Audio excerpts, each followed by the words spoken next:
sports. We are the sport. We are NC.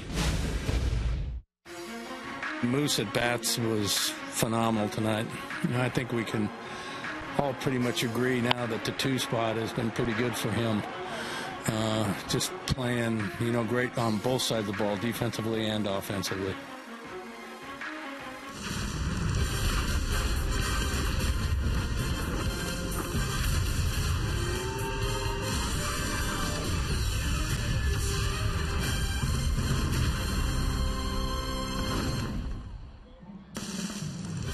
Royals Baseball is presented by Academy Sports and Outdoors. Tonight from the K, the Royals go for the sweep of the Minnesota Twins. Hi, everybody. Steve Physiok, Rex Hudler with you. Last night, the Royals enjoyed their 8th come-from-behind victory of the year, and Mike Moustakas got the game-winning hit in the 8th inning. And how about this, Hud? Last year, the entire season, Moose had 17 hits to left field. This year, he has 10 already. Amazing. 8 is great because the Moose is loose. Believe that. He's become a line drive spray hitting machine. No one would have thunk it except Ned knew. He says, I'm going to put him in that 2-hole, show you what he can do. And he is our T-Mobile game changer, the way he changed that game in the 8th inning from a tie to a victory. Totally different player from the mentality side of it. No question the physical skills are there from the number 2 overall pick. However, Moustakas understands the game now. He's much grown up. He's doing what it takes to be in the number 2 hole. He's bunting. He's hitting the ball over. He's moving runners over. He's also got some extreme pop. First hit of the year, opposite field homer. Never been done by Moose. Look at this drive. Man, take a 2-iron and take that baby out there. That's a nice little sandwich to left field. Moose has got every club in his bag working for him. Oh, by the way, he still can't go yay too when he needs him to, when the team does. Look at that. These boys got it down. They're confident. Watch out. The Royals offense right now is yay. They're averaging almost 6 runs per game, whether it's Moose or Escobar or just about any Royal. And the Royals take on the Twins in the final game of this series next.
This isn't fair. Wade Davis just picks right up and delivers. 1-2-3 ninth for his third save of the year last season. 1 hit, 1 walk, and an opponent's batting average on the year of 0.45. As Rex would say, waiter.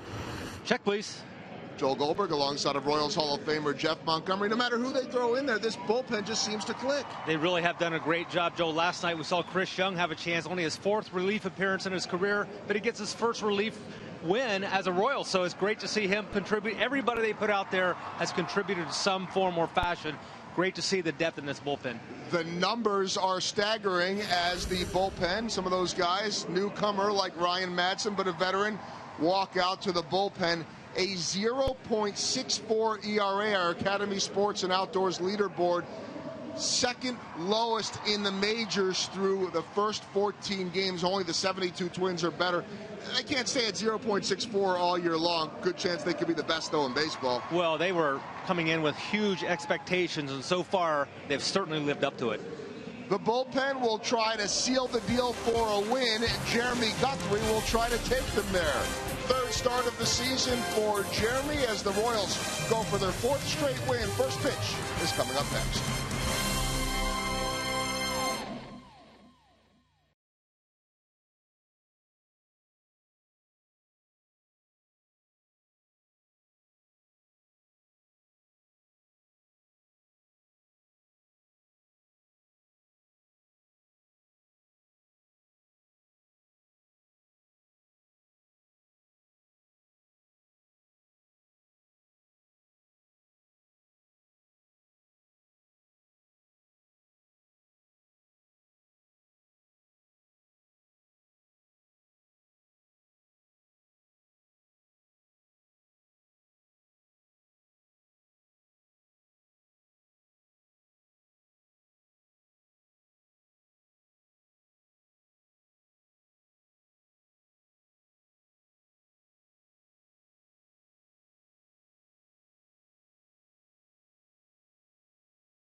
Kansas City Chevy dealers. Visit your Chevy dealer today for great prices on all our new 2015 vehicles. And buy the Missouri Lottery. Every ticket you play gives back to schools across Missouri. So play it forward with the Missouri Lottery. It's a cool, beautiful evening at Kauffman Stadium. There's Paul Molitor. His Twins are 1-7 on the road this year. Overall 5-9. 13th in runs scored with only 45 in 14 games. Santana hitting 200. Torrey Hunter 234. Dozier 192. A lot of guys under 200 in their starting 9. Boy, I wish Molly could be in that lineup. We'd watch him play. How about the Kia in the driver's seat? Jeremy Guthrie, 50 wins as a Royal. Well, Mr. Guthrie is well prepared, that's for sure. He's got really good stuff. He's able to, when he keeps the ball down. His big key tonight, Fizz, you see what he's done here versus the Twins, is to keep the ball in the yard. He's given up 4 home runs now, 3 of them in his last start against Oakland. Fortunately, they were all solo shots, but when Guthrie follows Salvi's lead and his stuff is all moving down, he'll be effective and can at least eat up 6 innings. And how about our Ford around the horn? Everybody in the world knows about the Royals defense now, even with Colon and Paulo Orlando in there. Those two guys over there have made a huge difference. But you know, when they don't err, the team is 9-1. Christian Colon at second base, in for Omar Infante, who continues to be sidelined with that left groin injury, but he is available tonight, and Colon has actually played very, very well. And Ned Yost was saying he's so solid, we have tremendous confidence whether he plays second, short, or third base. Just another high draft pick that's worked out. Look at that. Santana's not wasting any time. And he is off to the races, and he may not stop at second. Yes, he will put the brakes on as Orlando gets it quickly to Christian Colon. So a leadoff double for Danny Santana. He picked out a fastball. That's right. First pitch of the game, you can count on it sometimes. But when it's elevated like that, that's an early sign for Jeremy to keep the ball down. Fastball, cut fastball, curveball, and a changeup are Guthrie's pitches.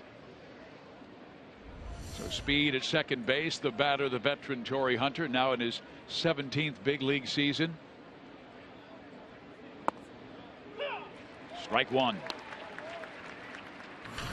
Torrey beginning to pick things up. A 6-game hit streak, 8 hits to raise his batting average to .234.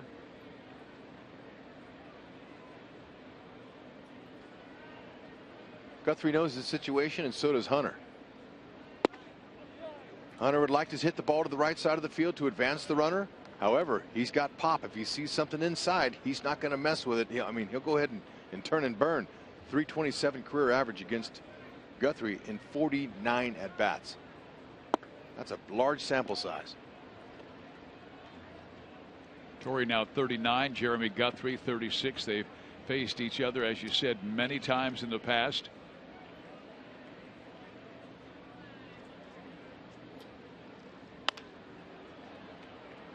Orlando off to the races, and it will find the seats. The count moves to 2 balls and 2 strikes.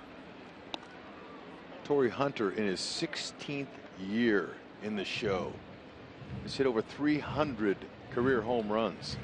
With 2 strikes, he'll likely give himself up to try to advance the runner. But if he comes in the middle of the plate and in and up, Torrey will try to drive it.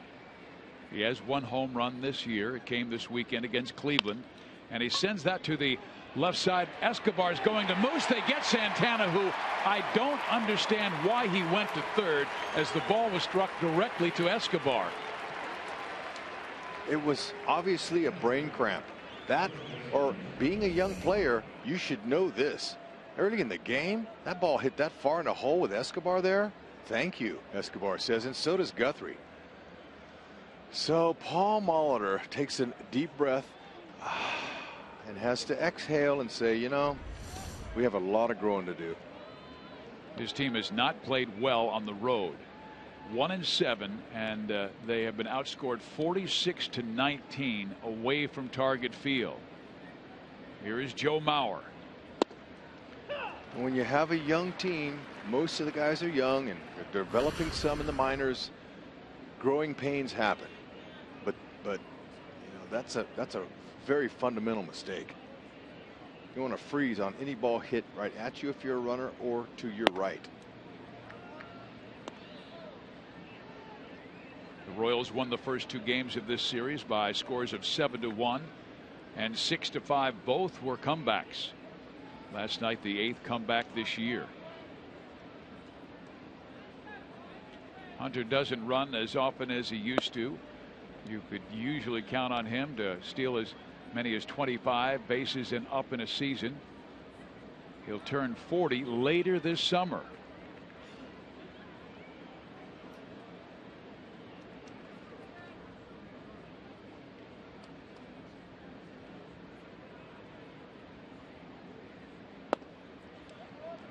Joe Mauer takes it low. Joe's still looking for his first home run of the year. Here's a guy, plenty of power, and Tom Bernanski working with him, Rex, on opening up his hips to pull the ball more. He only hit 4 home runs last season. Yeah, back at their place a week ago, I watched his batting practice and he was pulling some balls and hitting them in the seats. And that's exactly what they want him to do, because teams, they know he loves to go to left center field with his swing and his stroke. But you got a guy hitting third in your order, you've got to get some more production out of that. You can't have a singles hitter and a doubles hitter hitting three in the 3-hole. Only 55 driven in last year. At one time, one of the elite offensive talents in the game.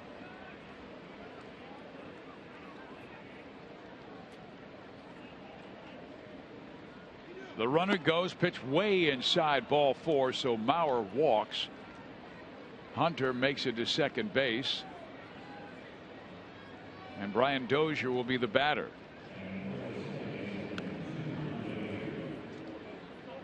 Now the Twins lineup versus Guthrie, you see a lot of plus 300 averages. Hunter, Mauer, Vargas, Suzuki. But Brian Dozier only 4 for 20, and he's stepping up now. But this guy, good power. He hit 23 home runs last year. Yeah, I love seeing the. Whoa! Where was Jeremy's throw going there? Hunter will advance to third, and Mauer steps up to second base, and Guthrie loses that standard double play. Well, just when the opposition makes a mental mistake to help Guthrie out, Guthrie makes a physical mistake. Awkward turn. You don't have any direction with your feet unbalanced like that. He just flung it out there. I don't know. We just got through telling you that the team is 9-1 when they don't make an error. Well, they only made their 5th error of the year. They came in second in the American League. Guthrie had 6 errors last year. The Royals as a team made 104, and about 20 of those came from their pitching staff. 1 ball, 1 strike. If you're Minnesota, you must capitalize on this. Infield's back. All Dozier's got to do is make some contact on the ground or medium depth fly ball to get the run home.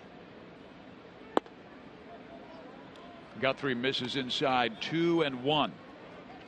And if you listen to our pregame show, Joe Goldberg and Jeff Montgomery were talking with Dave Island, the Royals pitching coach, and he said Jeremy is as prepared as any pitcher, mentally and physically, as any he's ever been around. What do you mean if you watch the pregame show? Everybody watches. I watch it so I can learn something. That is quality stuff from Dave Island. That is good. I learn something every day by watching their show, Fizz. But to Dave, I never heard him say that about a player, another guy. That's a high compliment to give to Guthrie. Ireland's been around. The 3-1 pitch. Dozier swings and lifts it to center field. That's a base hit. They will send in Hunter. They'll hold Mauer now, and perhaps they should have sent him because the throw very wide home to Salvador Perez. But the Twins take the early 1-0 lead from the single by Dozier. A little bit surprised Gene Glenn didn't send Mauer on that, especially knowing that Pelfrey's throwing and the Royals have a pretty potent offense. The Twins are going to need every run they can get. Kane missed the cutoff man. I mean, just didn't overthrow him, but he just threw off to Hosmer's first base side there. Well, the last 7 Royals victories have all been come from behind victories, so they'll have to do it again tonight. Kenny Vargas, a switch hitter, batting from the left side. And talking with the Minnesota people, they were saying that Vargas last year was better from the left side than he was from the right, but this year it's the reverse. He's really struggled from this side of the plate. Spent a little more time during batting practice hitting from the left side, knowing he'd face Guthrie.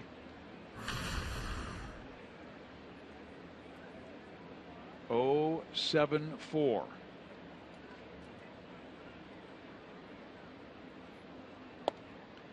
Well, 43 at bats. That's nothing. It's way early. Mauer at third. Dozier, good speed. Here's a guy with 21 stolen bases last season. He does not go, and Guthrie backs off. He throws that off-speed pitch on a 2-0 count. Guthrie likes to pitch backwards at times, and that's what they call that. 2-0, a hitter's looking fastball, but the pitcher throws a changeup. Pitching backwards. Down the line, a fair ball. This will score Mauer and quite possibly Dozier. Now Orlando gets to it and gets it to Colon, so they will hold the runner at third. It's 2-0 Minnesota.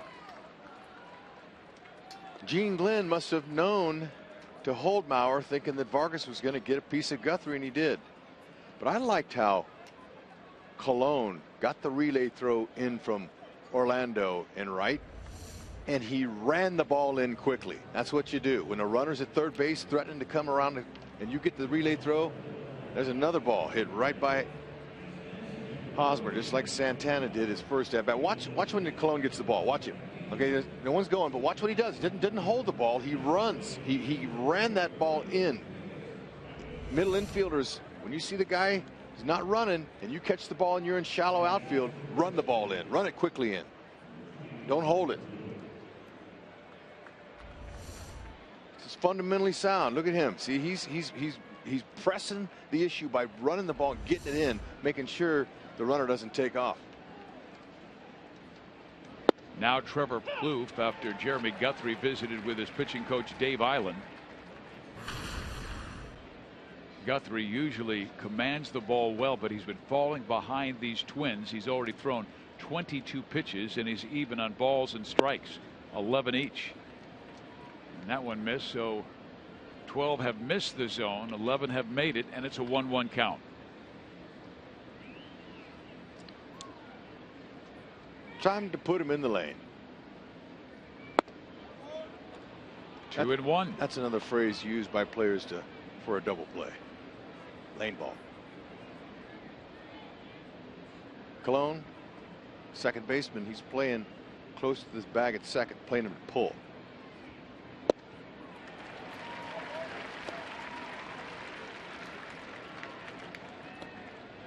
Do you think any offensive player for the Royals that's in the field is worried about being down 2-0 and they haven't even hit yet?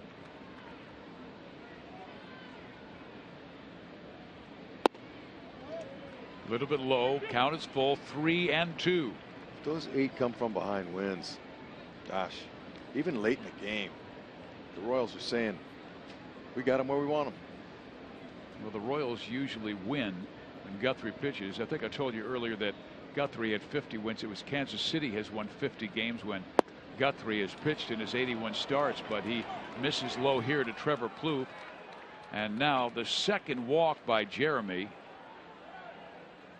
Bases are loaded with only 1 out and 2 runs already in.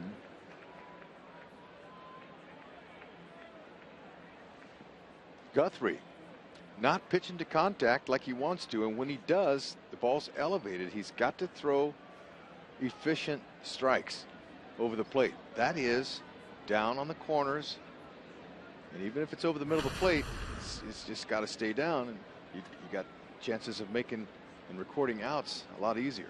And you don't want to make a mistake to this young man, but he did, coming inside and hitting him on the right arm. This will drive in a run. So Guthrie's command all over the place. He's walked 2, hit a batter, now given up 3 runs.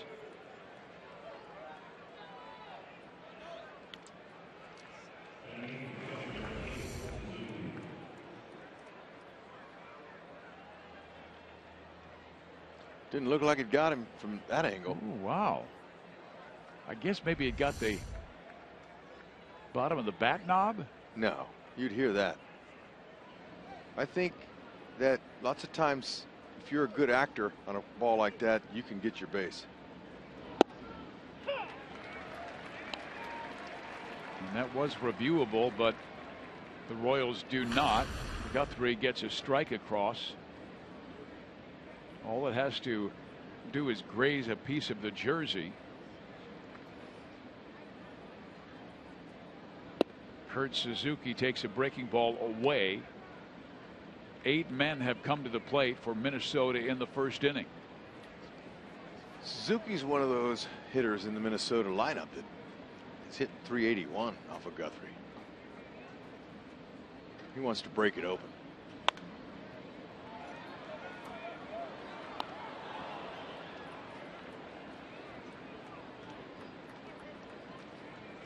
Okay, 8 for 21. So the Twins have done exactly what they are supposed to do. They make an early miscue, like Santana advancing to third on an ill-advised attempt, and then Guthrie threw some kind of a pickoff attempt and went over everybody and moved the runners in scoring position. He caused himself some damage. There you go. This should help. A 6, a 4, and a 3 double play to end the inning. A very difficult first inning for Guthrie. Gives up 3, and he was very wild in his burst.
He will again have Escobar to lead it off. Moustakas going second. That is your State Farm lineup. Lorenzo Cain, back-to-back days after getting Monday rest. Looking down that lineup, I just see 3 guys under 300, but really, does that matter? It's all about winning games, but 1 through 9, who's going to drive the offensive bus tonight? Mike Pelfrey comes in with a 4.5 ERA. Pitched well in his last start, Friday versus Cleveland. Gave up 1 run in 5 innings and came out after 88 pitches. He's had a little command issues. He walked 4 in his last start. That's 5 walks in 10 innings. Big guy. Strike 1 to Escobar, who's hitting .314. 6'7", 245. Fastball, slider, curve, and a split finger he's been working on a lot in spring training. He'll get that fastball to 95, anywhere from 89 to 95.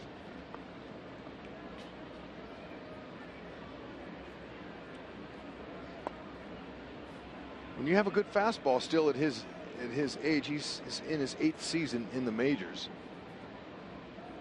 Get a good fastball. That split finger is a good pitch. Escobar goes to Maurer, who will take it himself for the first out.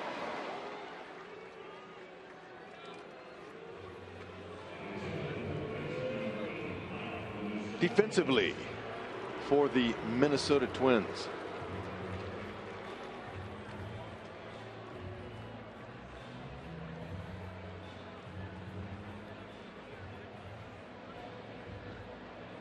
Well, Suzuki's behind the plate. Maurer, Dozier, Santana, and Plouffe first to third, and Mike Pelfrey, former Wichita State Shocker and Kansas High School Player of the Year, at the plate. He played at Wichita Heights High School before going to become a Shocker. Big man at 6'7". A little like the guy they faced on Monday, Kyle Gibson, who's 6'6". Sure is an advantage when you have that height. It's the angle. Moose sends it to Maurer, who backhands, gets it to Pelfrey, and 2 quick outs in the first inning.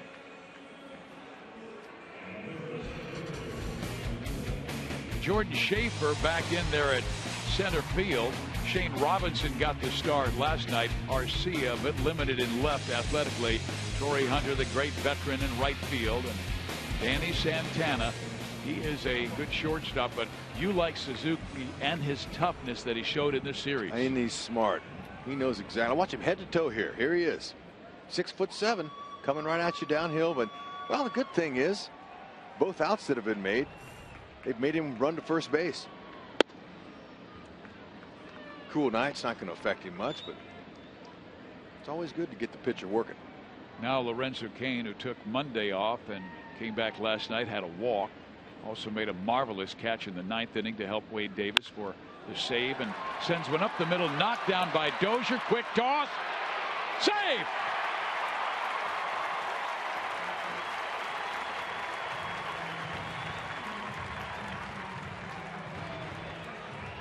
He had 27 infield hits last year, and that's why he hit over 300, because of that all-out hustle. You know, it's a nice attempt by Dozier. That's a heck of a play against a speedy runner.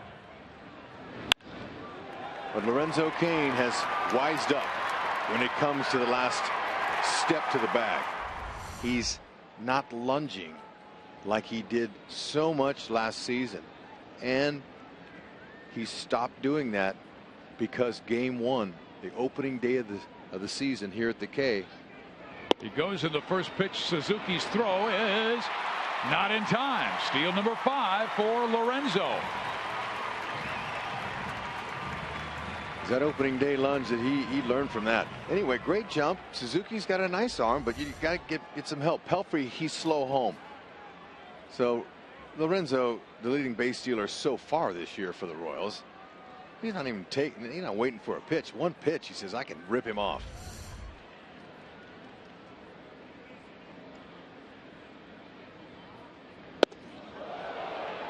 That lunge you talked about on opening day, we remember we had rain earlier in the day. The field was a little soggy, but so were the bases. And he slipped off, kind of turned his ankle, and then took a wild spill, and we thought, oh no. Oh, it scared Lorenzo is what it did. It was not pretty, but he lucked out.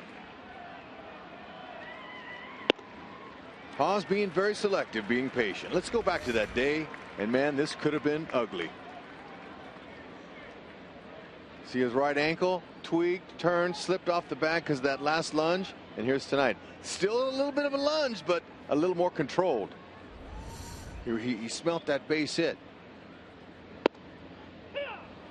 Hosmer taking on a 3-0 count. Boy, he's really been seeing the ball well lately. His last 5 games, not only 6 hits, but 7 walks. He had 3 last night. It's going to tied a career high. It's going to help him a lot, and that is because you're making the pitcher throw your pitch. Ball 4. Take your walk. He has 10 walks already.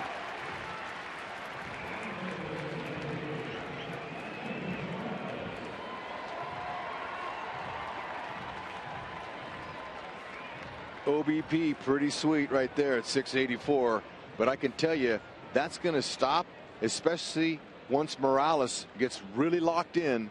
Those pitchers are going to make Hosmer swing the bat. They're going to have to. That's called protection in the batting order.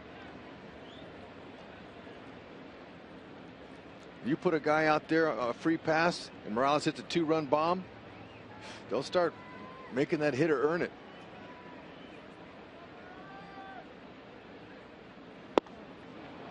Well, he went after the first pitch fastball, and it was away from him at 94 miles an hour.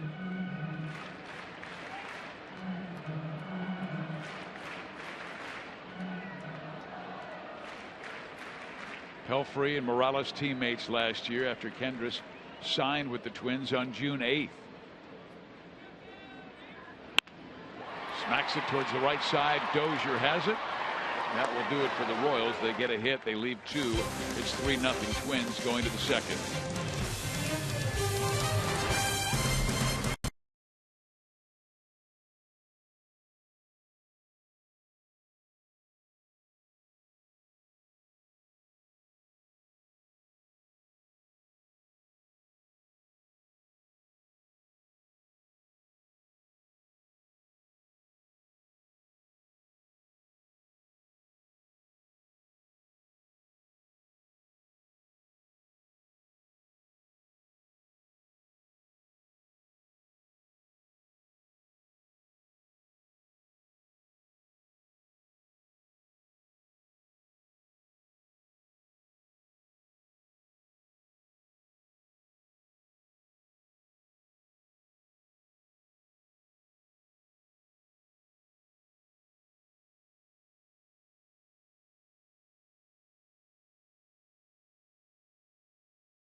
Jeremy Guthrie getting ready for his second inning of work.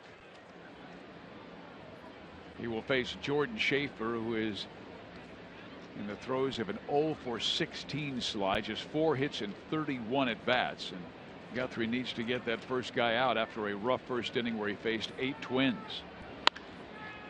Well, he gets him to swing at the first pitch. After throwing 32 pitches in the first inning, needs 1 pitch to get 1 out. And our University of Kansas injury report, University of Kansas Hospital injury report, Jose Bautista out of the lineup tonight with a shoulder strain. The DL is possible. Matt Harvey with a minor foot injury, and they say he will make his next start, which will be interleague play against the Yankees. You bet he's going to make that start. That will have everybody's interest. Mets playing some great baseball. They've won 9 in a row. They, the Royals, and the Tigers, all with the best records in baseball at 11-3.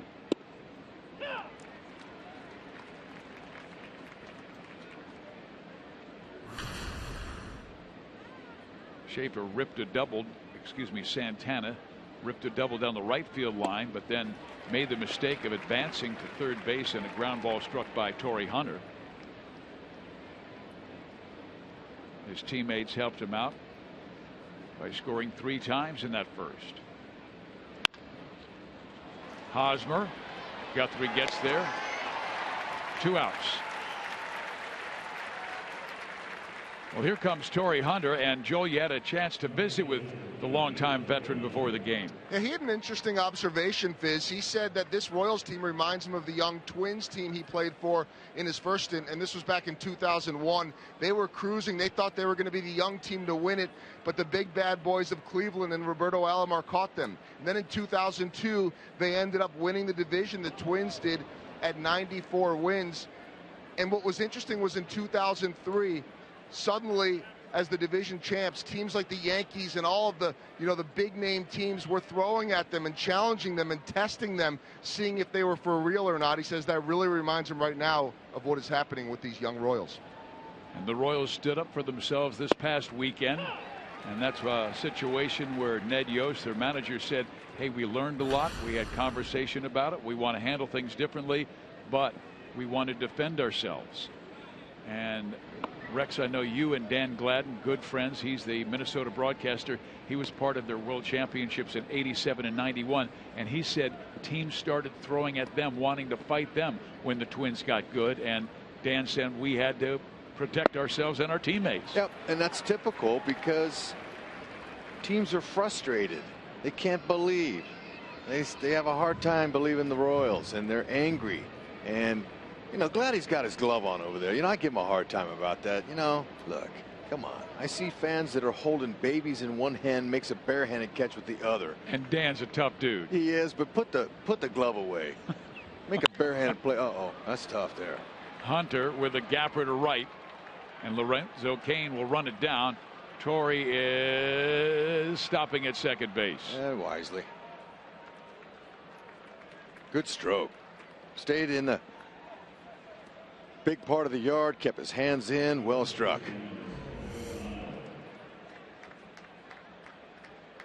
Cookies out over the middle get hit, or they get eaten up, however you want to say it.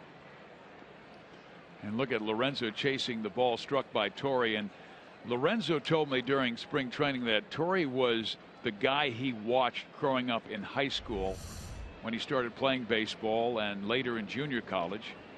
And he said he finally got to meet him at a Phoenix Suns NBA game. And Torrey told him, son, I've been watching you, and you're running into a lot of walls, and all I want you to know is the wall is undefeated. That's good advice. We just saw his 479th career double. Ball in the dirt. Been around a long time.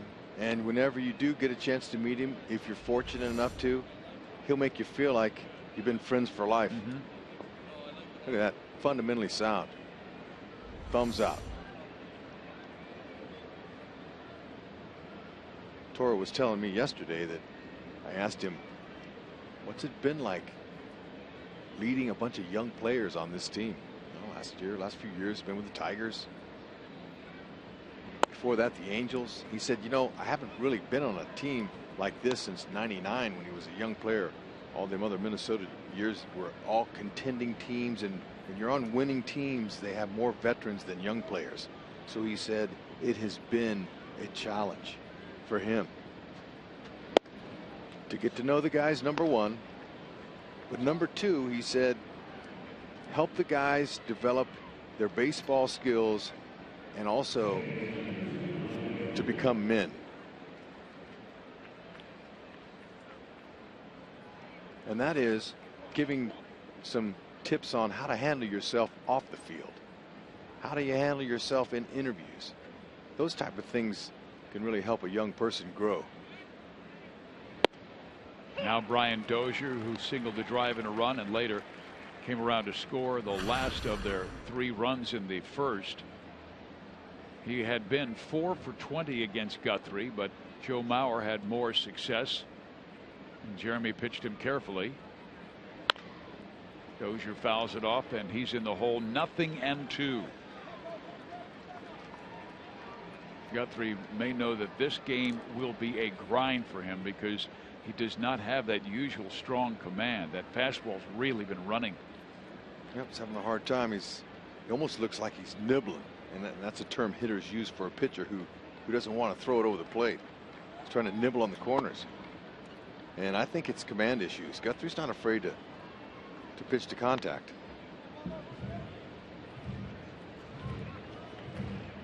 He's not necessarily a strikeout pitcher. Last year, 124 in 202 and 2/3 innings. But he has Dozier down 1-2. And then Salvi blocks another in the dirt. That will even the count. Guthrie got 2 quick outs, then the double, then the walk. He's thrown 50 pitches, not yet through 2 innings.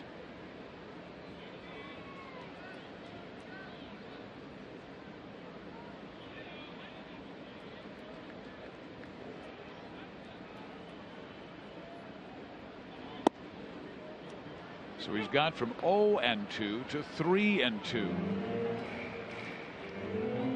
So Dozier's telling himself, okay, he's going to come with a fastball, but if he does try to throw a curveball, I'm going to be looking for that as well. Got to be ready for the heater and adjust to the breaking ball. 3-2. Wow. Yeah, his command is way off. I mean, he usually is able to get an out after getting a guy down 0-2, but his 4th walk already. He's also hit a batter. Well, his fastball at 91, 92 is effective, and he typically challenges hitters, especially 3-2. He tried an off-speed pitch there. Johan Pino is starting to get loose down in that Royal bullpen. Casey trying to keep it as close as possible, but Minnesota threatening to bust it open early. Vargas takes a rip at the first pitch he sees and fouls it off, strike 1.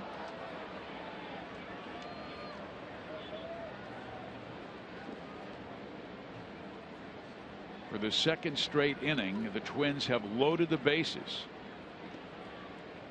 Vargas doubled in 1 last time. Here comes the runner, and they throw home, and Hunter is out.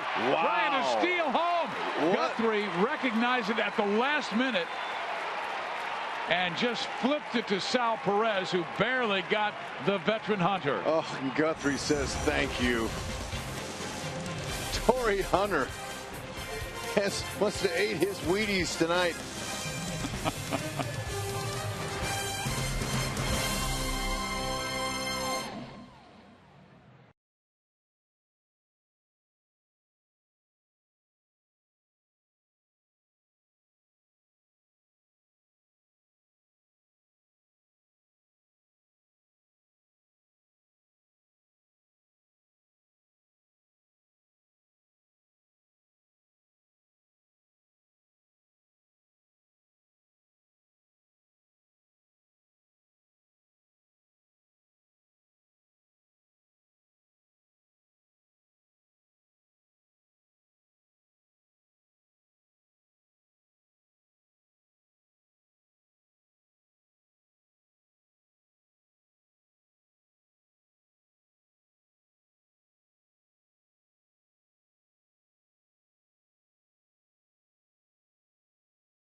there is a conference with the umpires about Guthrie's delivery home. Now, it did not look like it was any kind of balk move because Jeremy just recognized what was going as he went into his windup. Yeah, he sped up. We've seen him quick pitch before. Torrey Hunter, where he made the mistake is he didn't get a big enough initial lead. That's the lead before you take off. Moose was way back. Torrey Hunter needed 3 or 4 more steps initially. He would have been safe. And I like what Salvador did. He recognized it early, Hut, and he stepped away from the batter so Guthrie would have a better target. Oh, absolutely. I had 2 straight steals at home myself, and believe me, that catcher knows you're coming. One was off the left-hander, was awfully slow to the plate, wasn't he? Guy named David Wells. Yeah. He went from the straight windup. And another kid from the Atlanta Braves, Bruce Benedict, was the catcher. I think the kid's name was Herman Jimenez.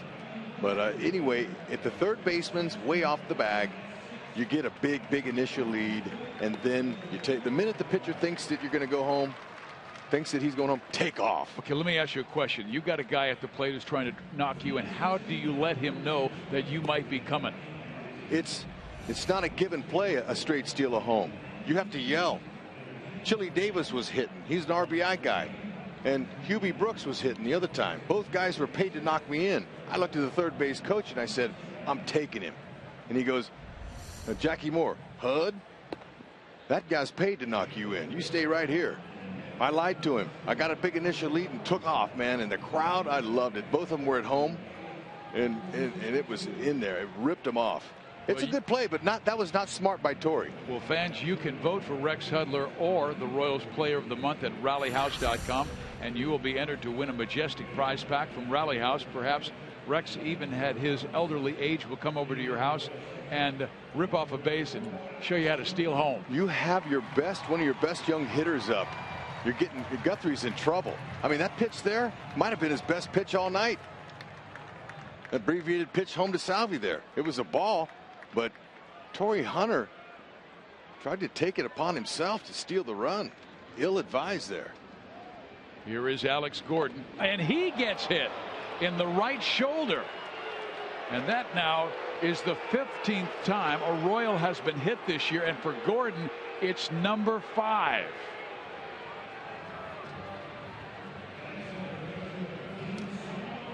Arcia was struck by Guthrie, but obviously that was not on purpose because the bases were loaded.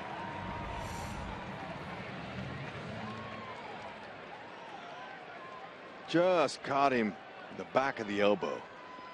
Tough place to get hit there.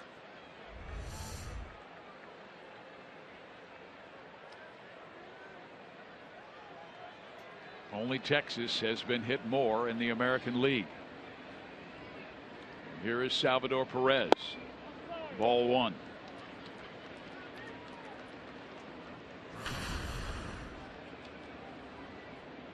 Salvi with 8 multi-hit games. That's tied for most in the American League with the Rangers' Prince Fielder. Ground ball. This looks like 2, a 6, a 4, and a 3 double play.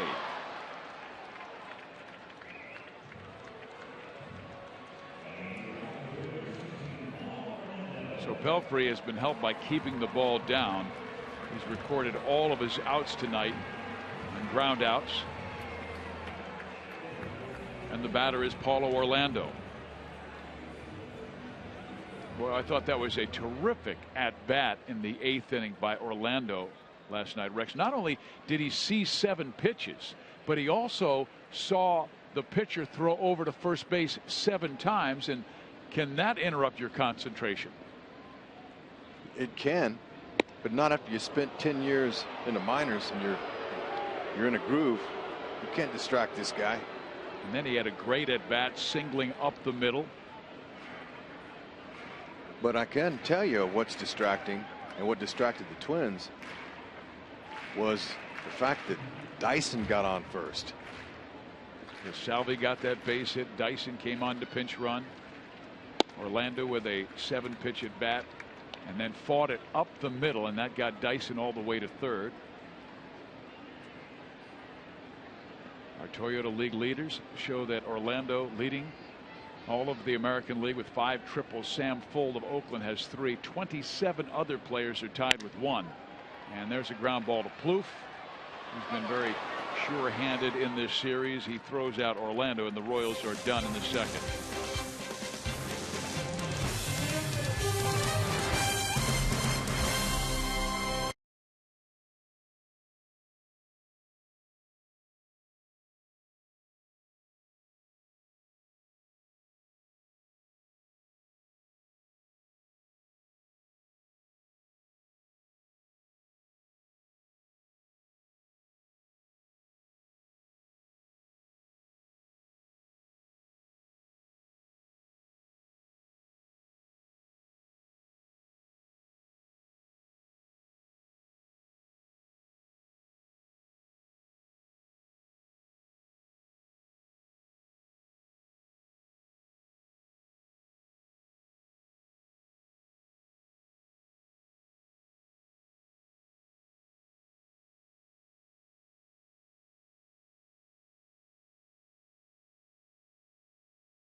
The Twins lead, but Royals fans, covering the bases is a new and unique youth baseball instructional clinic to be held throughout the season at the K. Each instructional session will focus on the fundamentals of baseball and will be led by Royals first base and outfield coach Rusty Kuntz. Assisted by Royals player and alumni. Kids age 9 through 14 are eligible, so nominate your team today at Royals.com/covering the bases.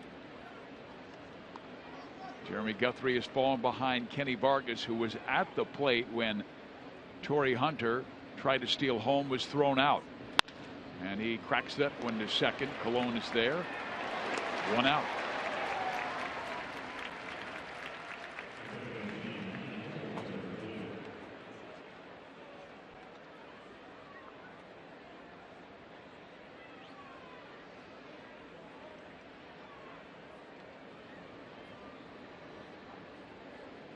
Jeremy has such a great relationship with pitching coach Dave Island. I'm sure they were talking about what he had done incorrectly the first 2 innings.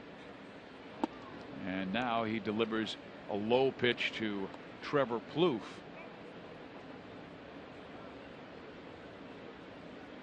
Guthrie with a good sinking fastball that's in the low 90s. A 4-seamer that can reach 94, sometimes 95.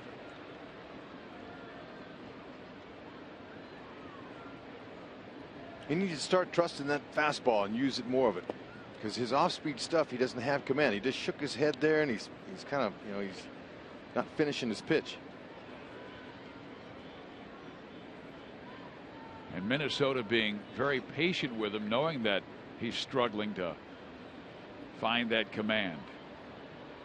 Got the hip turn, everything's working, but that changeup. Now Salvi likes the location of that. He's shaking his head, saying, "Okay, I'm okay with that one there." Yeah, that was good.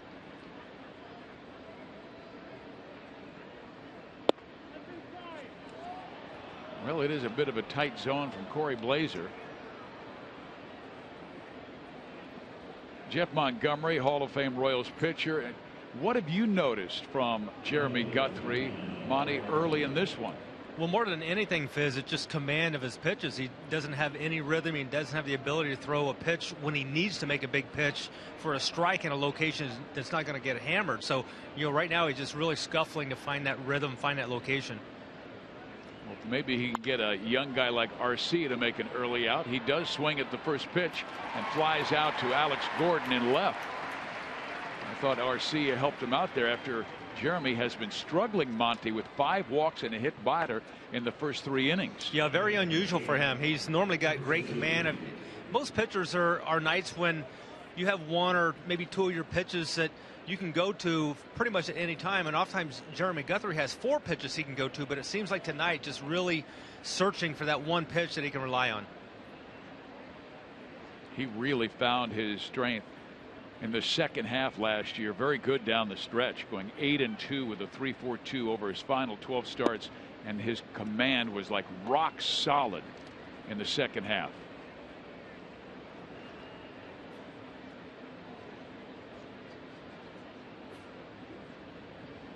Suzuki hit into an inning-ending 6-4-3 double play in the first. Monty, I brought in a term earlier in this game what hitters use for a pitcher that's not throwing balls over the plate, called nibbling. Is he nibbling tonight? Well, when you nibble, you lose confidence in your ability to throw it in a strike zone, and oftentimes you're afraid of contact. And nice to see him finally get out of this inning, but he's a guy that's going to have to attack the strike zone more consistently. Well, he gets the force out, and after giving up 3 in the first, Royals only trail by 3.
Felicia has been the executive director of Keep America Beautiful in Topeka and Shawnee County.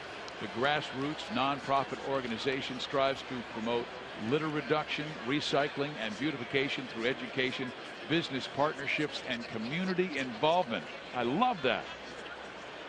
Keep America Beautiful. Got to have more like her. Yes, indeed. Thank you, Felicia. You know what I do, Hud? When I walk the dog, I bring a bag with me and pick up trash along the way. Makes my heart feel good. You're a tremendous citizen. Yep.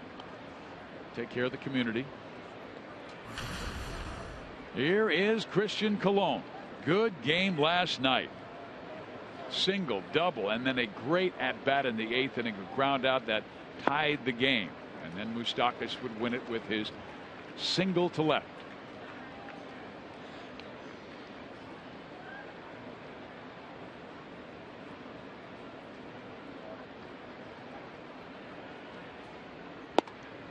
Outside corner. When you're taking your dog for a walk, do you bring one of those baggies along? Yes, I do, sir. Bark at the park.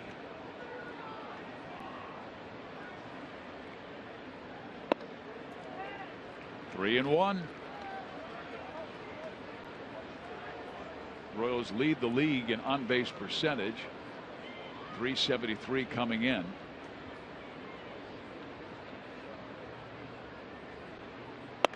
Colon takes ball 4. There you go. For the second straight inning, the Royals have their leadoff man on, but last inning, Sal Perez followed with a ground ball double play.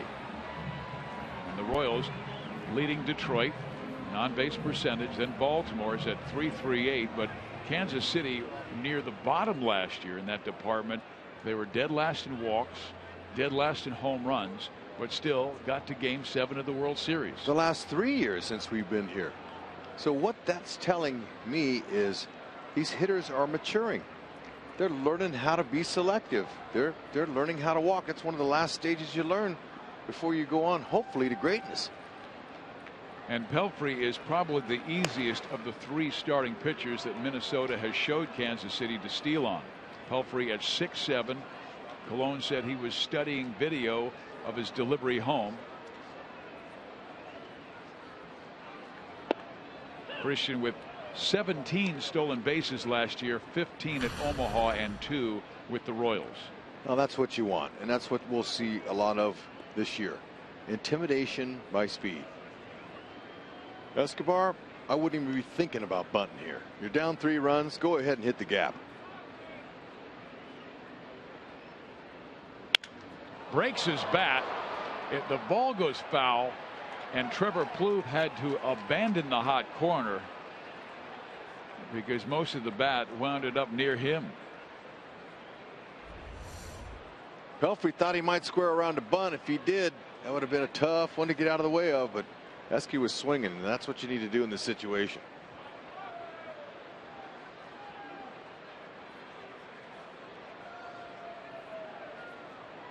That is what I call a jam sandwich.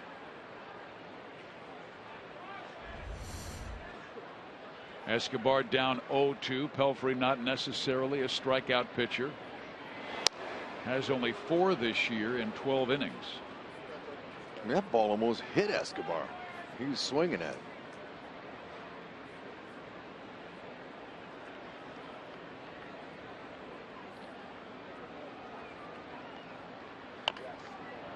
Slow roller. Plouffe. No chance. First and second, nobody out.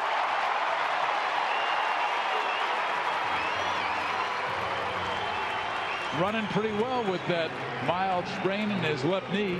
Looked good to me, I'll tell you, but when a hitter smells that swinging bunt and that hit, he's on it. He wants to get that hit. He knows it. He tops it, takes off. Good to see him running. This is really a nice play by Plouffe.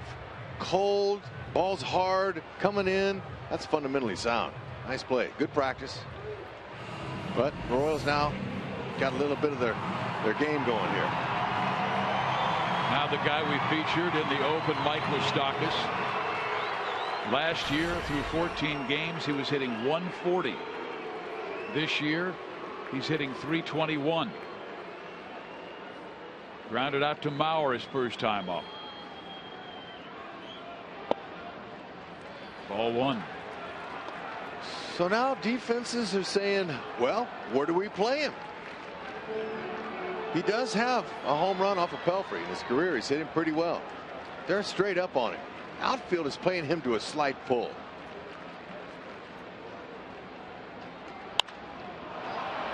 Got under it too much. Pops it up left side. Santana wants it. 1 out. Yep. Moose was trying to pull a pitch that was a little bit out and away from him.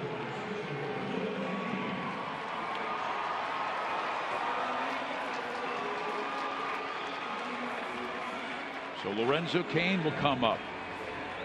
And he and Sal Perez have the most RBIs in the team with 12 each.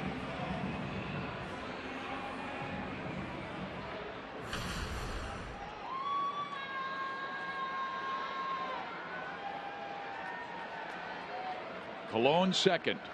Escobar first.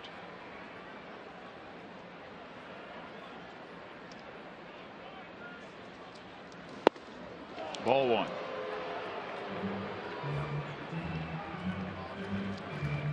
Lorenzo Cain 4 for 12 with runners in scoring position so far early this year. 12 RBIs on the season.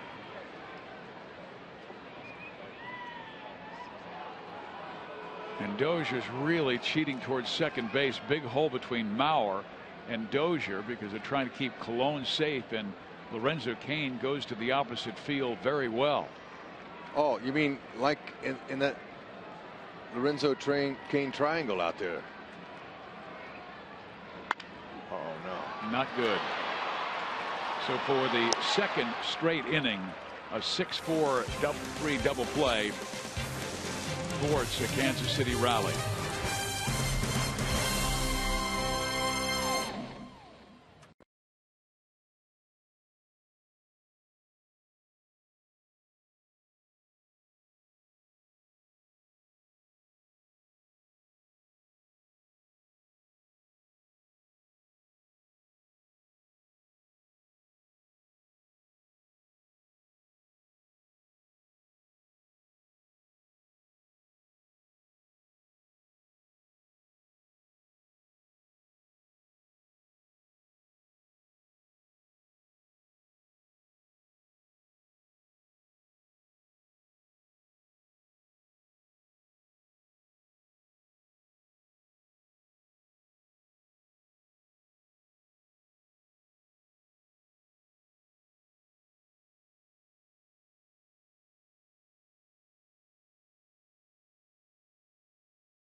South side of Chicago, Cy Young Award winner Corey Kluber last gave up 6 runs in a game September 27th, 2013. He gave up 6 today, including this home run to Jose Abreu, 5th on the season. Great pitching matchup tomorrow. Yordano Ventura going up against Chris Sale. This would have been that opening day matchup if Chris Sale wasn't on the DL. We'll have all the action for you on Fox Sports Kansas City. Fizz? Thank you, Joel. So it was just Ventura beating Jeff Samardzija. Here's a pop-up try, and Hosmer will not have a chance to reach it. So Jordan Schaefer will come back.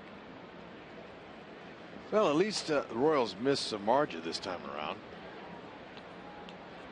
I was listening to their broadcast today, and it was interesting to hear Hawk and Steve Stone talking about the Royals. Everyone's talking about the Royals. I loved it. What were they saying? He's saying it's going to come down between the White Sox and the Royals this year. Interesting. Detroit's pretty good. And particularly with the new pitching, Shane Green and Alfredo Simon, who have replaced Max Scherzer and Rick Porcello and done such a nice job for Detroit. But Steve Stone made the wise comment, well, nobody has a bullpen like the Royals. Yeah. And Joe Nathan is staying on that disabled list. He threw today but had to shut down because inflammation in the elbow again. He might have broke his arm. Reports I got. Too bad for him. Schaefer trying to end an 0-for-17 slide. A little bit outside, 3-2. Jordan last year started the season with the Atlanta Braves, but only hit 163 in 63 games. The Braves waived him, picked up by Minnesota, and had a good end to the year, hitting 285. Go right after him. They do, and Guthrie gets the strikeout, his first of the night. You know, fans, there's no better place to spend your Friday nights than at the K. You can stock up on dollar hot dogs and peanuts for Buck Night, presented by Visit KC. While you enjoy the Royals in action, make sure to stay after the game for a great fireworks show courtesy of Hy-Vee and Pepsi. The next Buck Night and summer fireworks will be next Friday against the Tigers. For tickets, go to Royals.com or call 1-800-6-ROYALS. Santana bunts. Guthrie gets to it. 2 outs.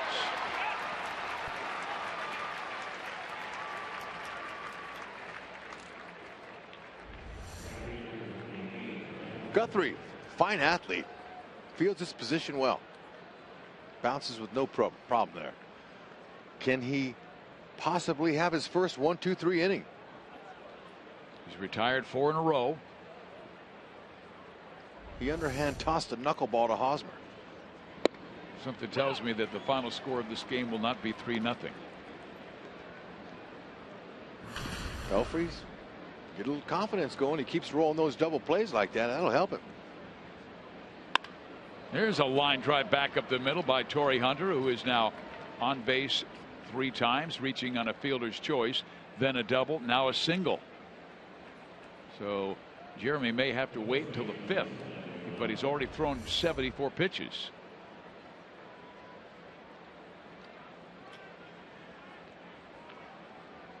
Right down the middle. Yeah, it looked like he was trying to get it on the outside corner, but it had a late tail over the heart of the plate. Mowers walked twice and takes strike 1.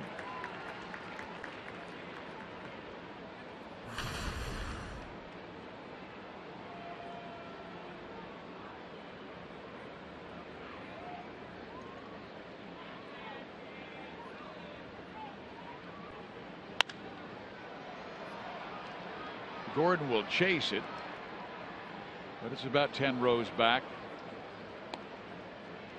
Rex, you were talking about Hawk and Stoney, talking about the Royals bullpen. You know, there aren't many teams in all of baseball that can lose their closer and then pencil in the 9th inning a guy like Wade Davis. No, and they mentioned that. They said, you know, even with him, even with Herrera, they said out whenever he serves his suspension, they'll still have enough arms to close games down.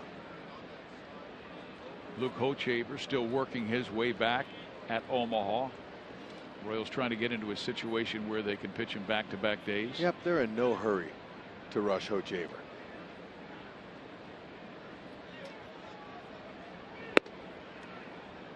One and 2.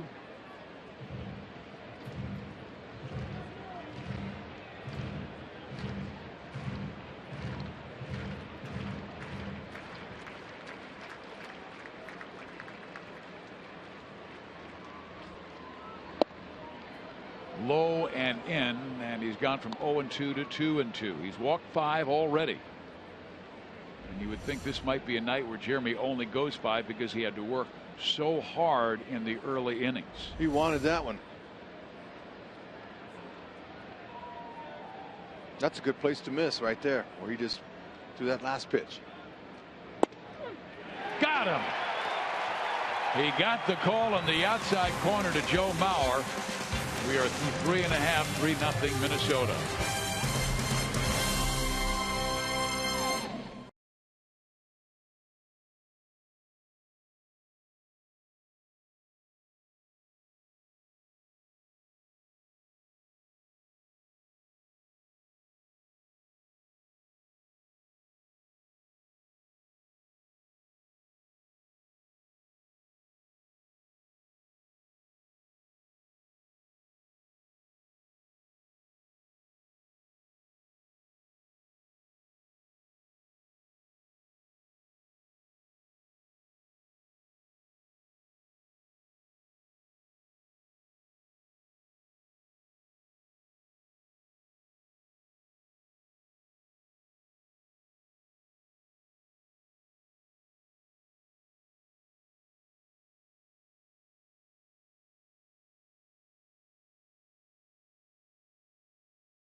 pickup at delivery. PaneraBread.com. By Menards. Save big money at Menards on all your home improvement needs. And by Jeep. Visit Jeep.com. Back at the K, 3-0 Twins. Let's go to Joel. Well, Fizz, talking to someone in Royals player development today, and he said you're seeing so much maturity and growth and confidence in this team, and so many players, guys like Eric Hosmer, showing the patience now. And you could see it with the walks, obviously. I mean, 8 walks in this series for Eric Hosmer, 10 walks on the year. Let's put this thing in perspective a little bit. He had 1 walk every 15 plate appearances last year. This season, 1 walk every 6 plate appearances. He's at the 10 walk mark in game 14 of the year. It took him 34 games to get to that point last year. This is a much more Eric Hosmer showing patience at the plate than we've ever seen before. And there you see it. Takes another close one for a favorable count at 2-1. You see what he's done on this homestand with 8 walks. He's already good.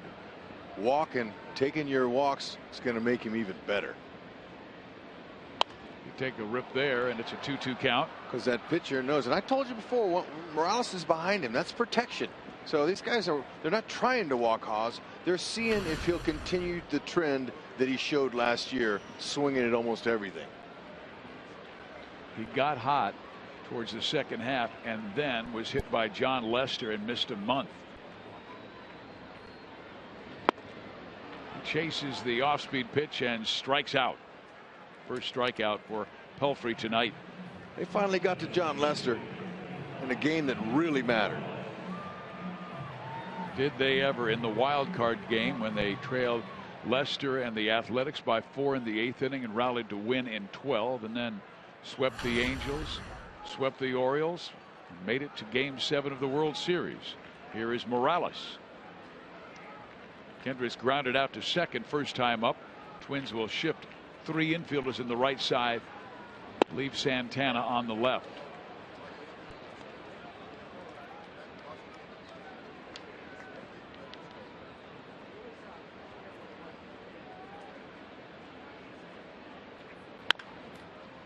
Foul. Tell you give a veteran like Pelfrey 3 runs, and he's executing his pitches. He's getting ahead of hitters, using his defense. He's rolled up a couple of double plays already. He's going to be tough.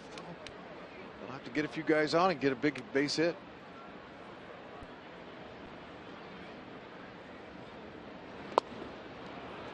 Pelfrey all of a sudden dazzling with the off-speed pitches, the curve and the changeup, and he strikes out back-to-back hitters in Hosmer and Morales. Well, everyone's favorite day of the week is back. T-shirt Tuesday's return starting May 5th when the Royals host the Indians. Be one of the first 10,000 fans and celebrate Cinco de Mayo in style with a Los Reales shirt courtesy of Eva. And gates open at 5:30, so arrive early.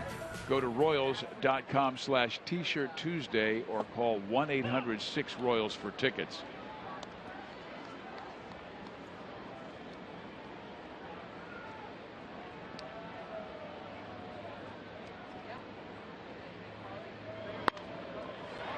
Alex Gordon drops one to center field with 2 out.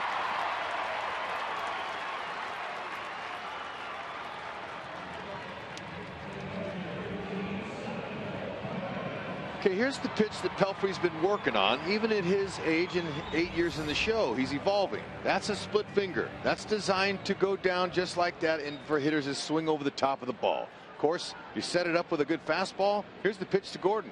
Same thing there. However, it stayed up. And if it's elevated, what happens, Fizz? It gets elevated more. It gets whacked. Here is Salvador Perez. But you get the feeling that Pelfrey getting a good feel for that pitch in this inning to Hosmer and Morales.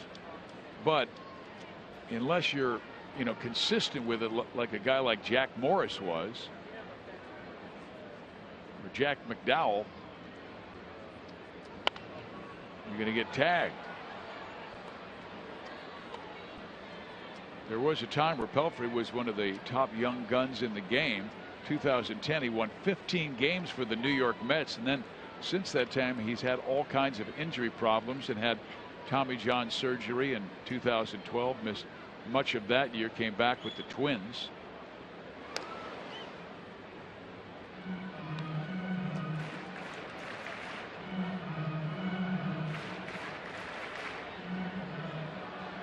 Minnesota will play Sal to pull.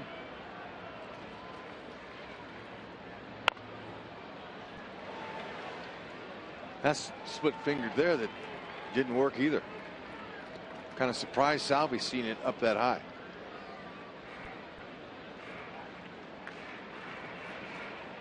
Guthrie's shown 79 pitches, Pelfrey at 46.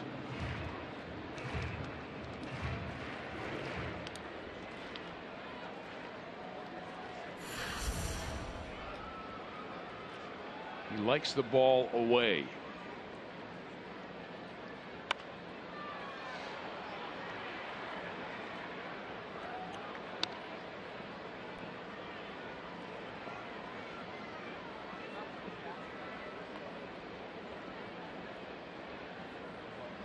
Okay, there's that hot zone.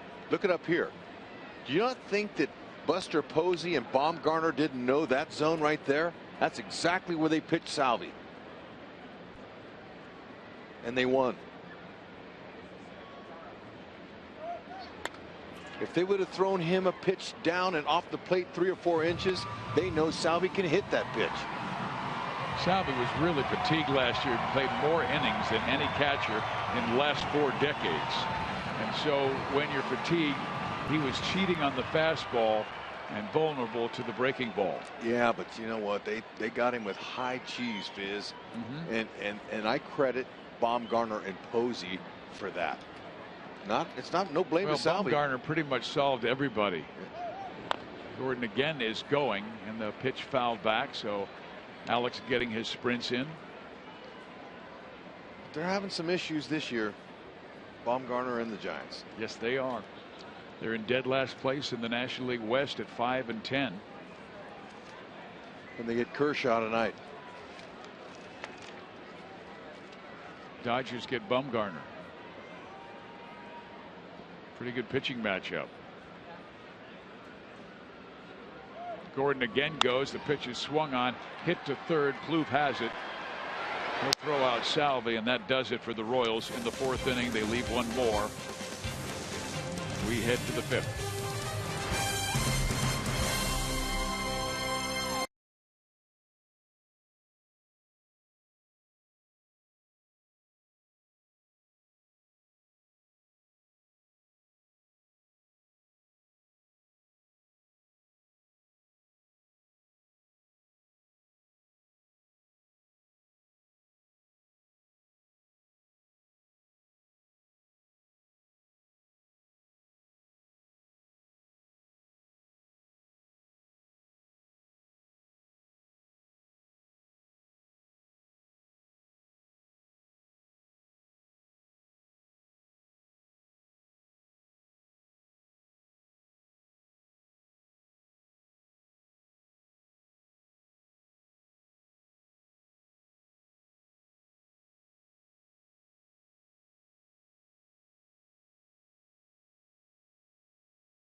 Guthrie. They're trying to go 5 as his next pitch will be his 80th already.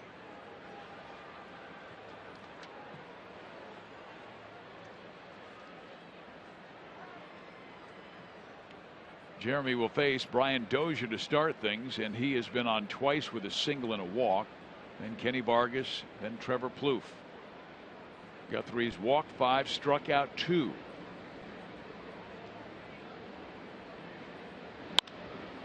Dozier goes after the first pitch, pops it up.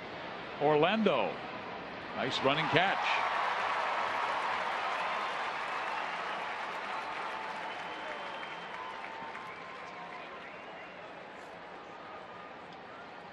Our Honda most trusted is about the Royals defense, and they lead all of baseball in defensive runs saved. Plays like this by Eric Hosmer out in Anaheim. Lorenzo Cain seems to run everything down, and Mike Moustakas with a great catch. Dyson didn't have to leave his feet. Yeah, no, he's crashing. He's still crashed into walls, but that here at the K, they put 5 feet of extra warning track out there so he would be able to know exactly where he was and pull that parachute out before he crashed. And the Twins defense still a work in progress. They're 27th of the 30 teams in baseball, -8 in defensive runs saved. Vargas 1 for 2, the double in the first that drove in a run.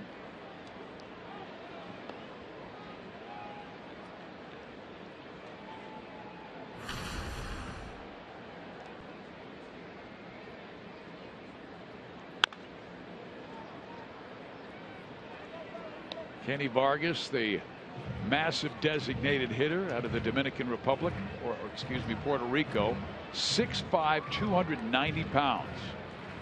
And they really think he can be their future David Ortiz.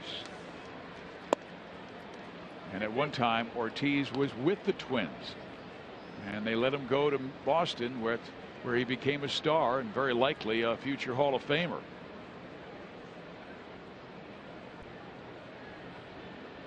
Guthrie with the 3-2 pitch, and it's low, ball 4. So 6 walks for Jeremy tonight.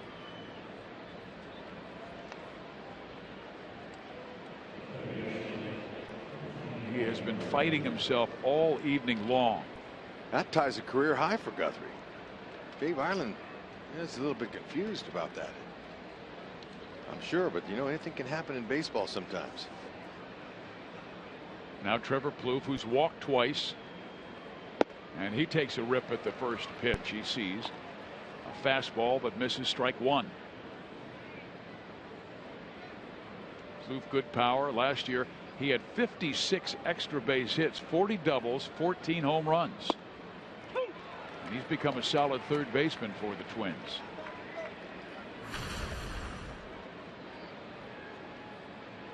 And Rex, it seems like this is where Jeremy starts to nibble on 0-2. Went right after him there, and too fat a pitch, and it's knocked to right field. Off for third is Vargas. He'll make it. First and third, only 1 out. He's just having an off night. He's struggling big time. Next pitch will be his 90th. You know, really, the Royals are fortunate to be down just 3 runs.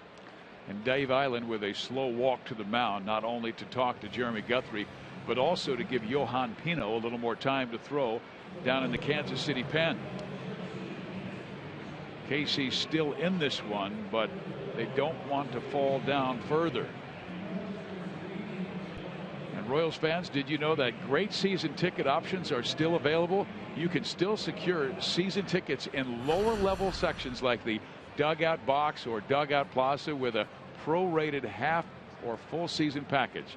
Make sure you're in the stands for all of the exciting action this year by becoming a season ticket member at royals.com/season tickets or by calling 816-504-4040 option 2.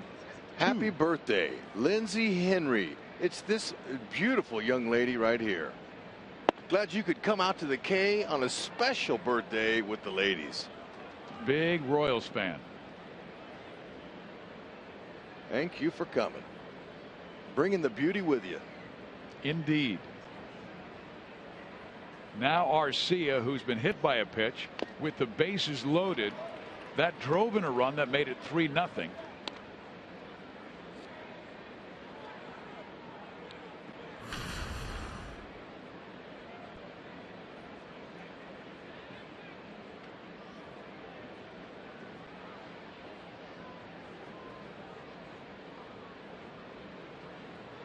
Guthrie's 1-1 is swung on and missed. 1-2. We've seen Jeremy Guthrie really suck it up at times, you know, in his Royal career. He's been here, and you know, he's trying to go as deep as possible to try to save the bullpen. And for his off as he's been, like I said, the Twins only have 3 runs on him, and he gave them 2 of those with his error that he made in that first inning. Well, he came inside at 94 miles an hour with that 4-seam fastball, and Arcia way out. Yeah, now that's what I was saying earlier. He's got velocity on that pitch. It's a good pitch to use. I think he just kind of, you know, wasn't trusting his fastball, and I think he was going to more secondary pitches for some reason. He was trying to trick the Twins instead of just going after him and pounding that fastball in there on him. That's some 94 from Guthrie. Now Suzuki, who is 0 for 2. Ball 1. This could be his final inning. And I say that because it's not necessarily the total number of pitches that has reached 94, but that one very taxing inning when he threw 32 pitches. Low, 2-0.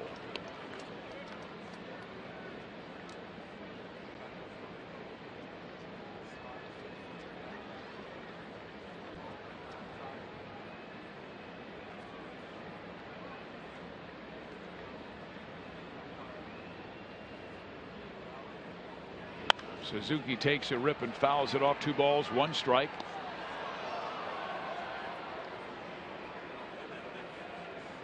The inning started with Brian Dozier popping up in the first pitch he saw. Then Vargas walked. That was the 6th by Guthrie. Bloop singled on an 0-2 count. Arcia struck out.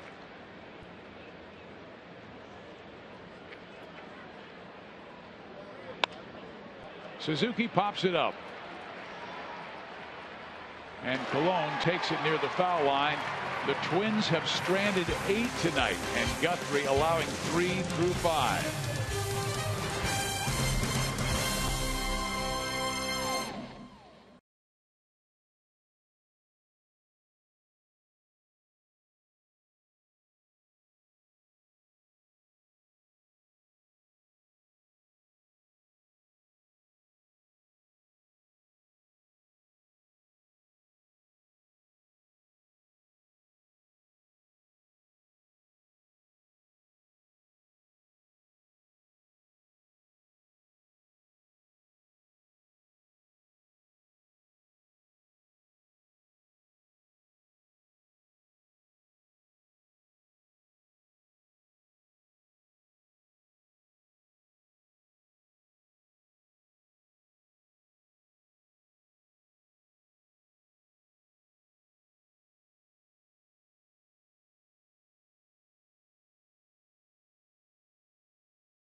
The history of the Royals and who are the 4 greatest living Major League Baseball players. Go to MLB.com/franchise sports and cast your ballots. Winners will be revealed during the All-Star Game July 14th on Fox. Here are our candidates led by George Brett, Alex Gordon, Hal McRae, Amos Otis, Dan Quisenberry, Brett Saberhagen, Frank White, and Willie Wilson. Steve Physiak along with Rex Hudler. And here is Paulo Orlando, and he will take strike 1.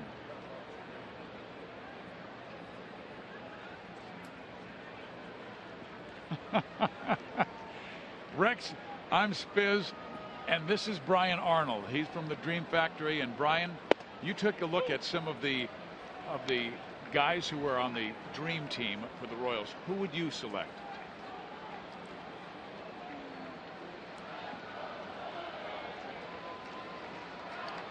I thought you told me earlier that you wanted to go with Jeff Montgomery.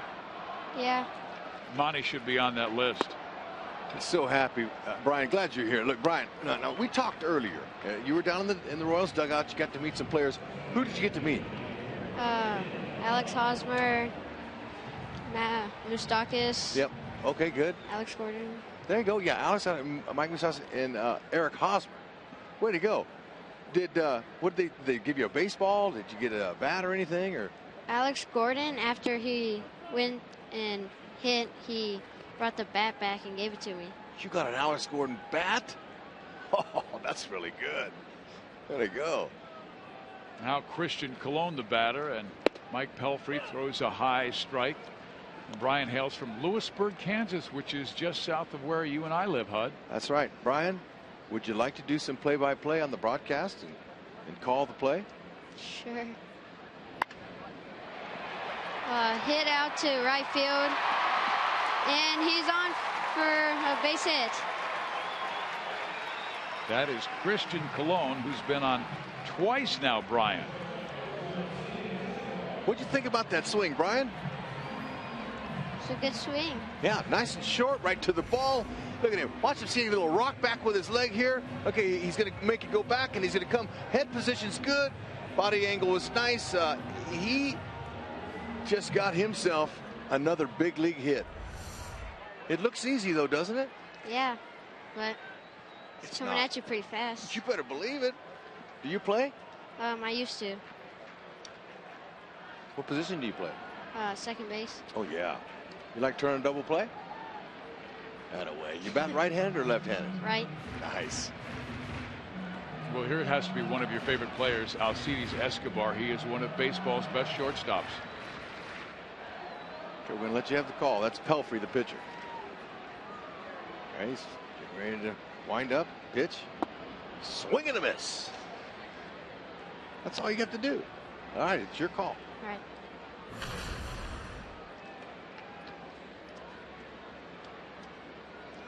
He's 1 for 2. He had a single in the third.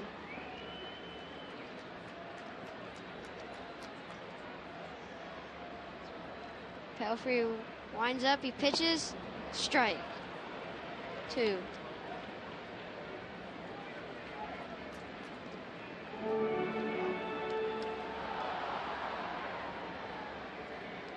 Pelfrey has 58 pitches in the bottom of the 5th.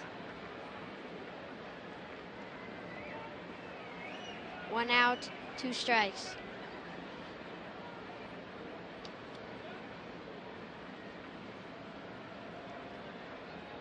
Pelfrey pitches, foul ball.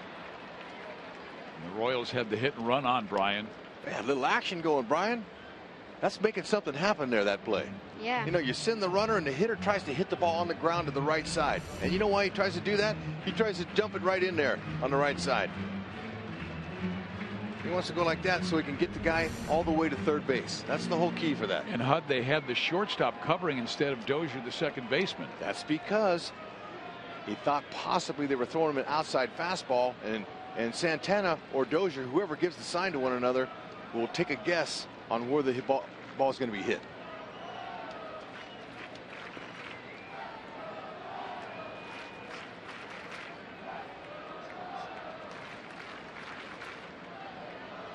In case the guy steals, second baseman or shortstop got to know who's going to cover the base. So, Brian, did you know that the shortstop will look at the second baseman right before he throws the pitch, and he'll either open his mouth or close it. And if he opens his mouth, that means you got it. And if he closes his mouth, he goes, me, I got it. It's that easy.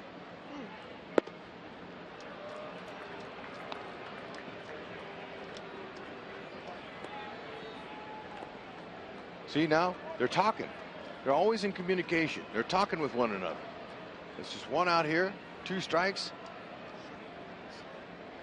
Hey, look at, there you go. See how they cover their mouth and they're talking to one another without saying a word.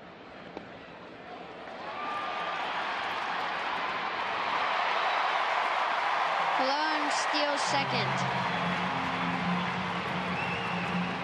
Off a wild pitch. Pretty nice job by Suzuki, but Colon just got too big a break. Let's see it again here. Watch him, he's on his toes, the first base runner. Look at him, he's taking off, he sees it, he knows he can advance, getting into scoring position and staying out of a double play. That's a good move. Yeah. If you're a runner, you want to make sure that you can make it for sure, but you have to be ready to advance.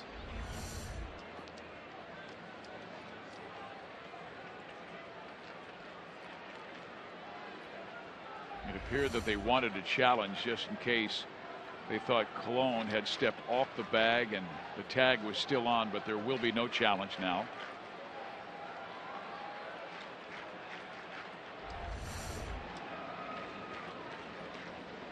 The count is at 2-2. Winds up. And it's a solid hit to center field.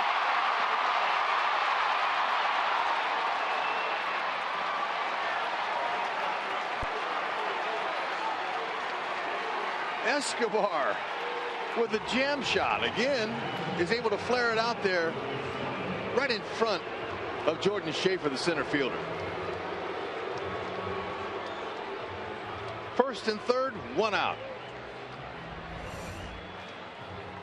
Ball got in on his hands a little bit, Brian, and Schaefer didn't want to dive for the ball, so he just played it in front and played it safe. Watch Colon reading it. He's reading it. You can tell. That's why it's important to know where the outfielders are playing before the pitch is thrown. Tying run comes to the plate in Moose. And Escobar will steal second base.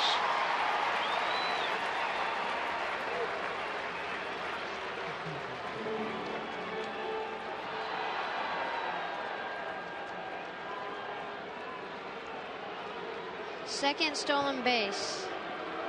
Yep, Eskies, they're in scoring position now.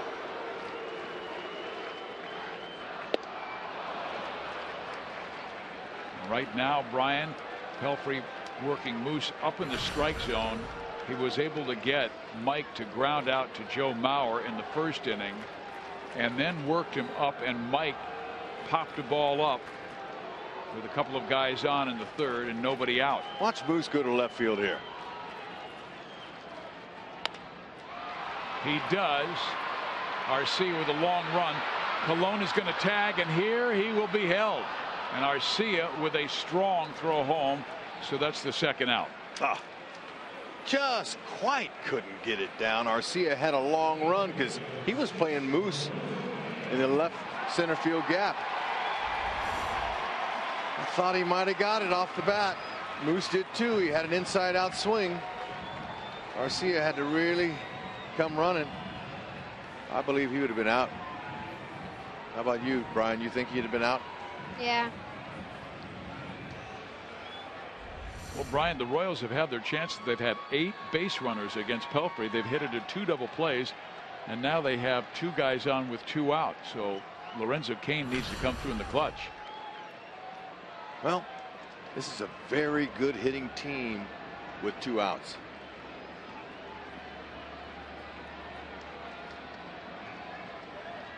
Pelfrey winds up, and he hits him. He hits Lorenzo Cain in the back. Twice tonight, Pelfrey has hit a Royal. 16 times the Royals been hit this year, tying the Rangers for most in the American League. So Kansas City's going to have the bases loaded for Eric Hosmer, and out comes Neil Allen, the pitching coach. Well, I will tell you, this was not intentional. Okay, we can tell you with his grip. Look at that. That's a split finger. He turned it over and it slipped out. The ball is awfully slick because it's cold. Any pitcher will tell you, and position player, when he picks up that ball on a cold night, that ball is slick. Now, so it slipped out. Now, the Royals want to take advantage here. Bases loaded. There's 2 outs. I told you they're good at it. 297 batting average with 2 outs. That's second best in the American League. They need to make him pay here.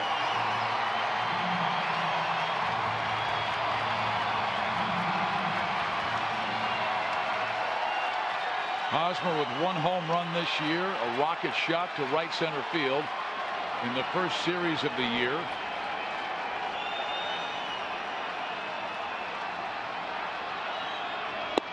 Ball 1. I've been watching Hosmer's batting practice the last couple of days. He has been squaring balls up over the 410 sign dead straightaway center field. That's where he wants to aim right here. See him up, look for pick out the fastball, try to spit on his split finger, and tie this game up.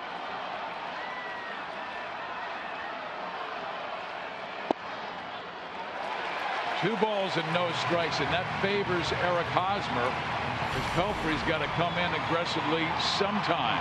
Eric has never hit a grand slam. Why not now? He's due.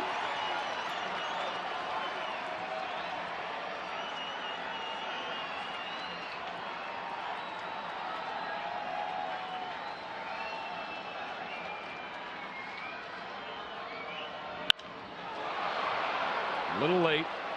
Just a tad.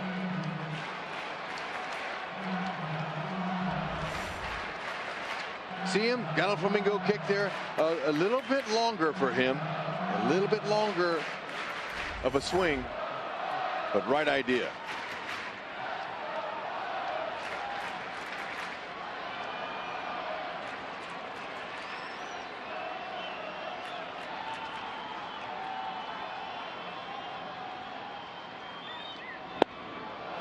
Three and one. So that pretty much eliminates the split finger fastball. You would think with a runner at third base.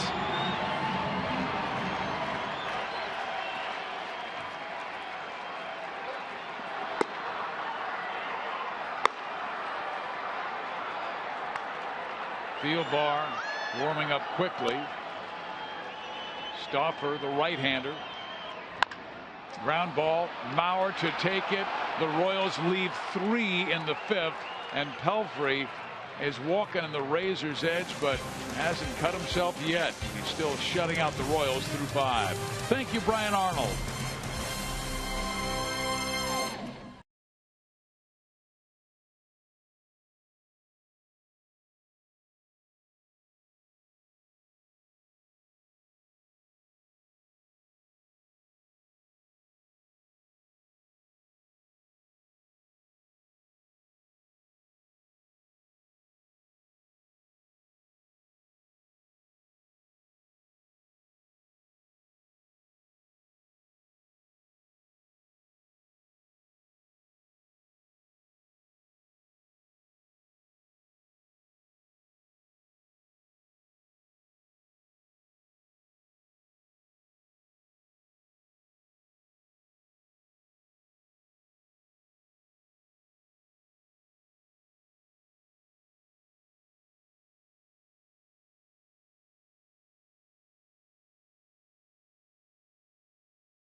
great pitching matchup tomorrow night at Fox Sports Kansas City at U.S. Cellular Field in Chicago. Ventura versus Sale.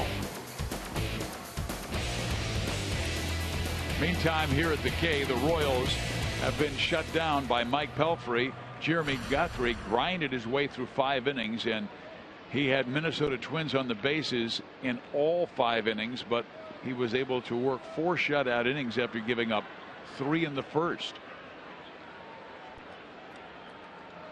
He will face Jordan Schaefer.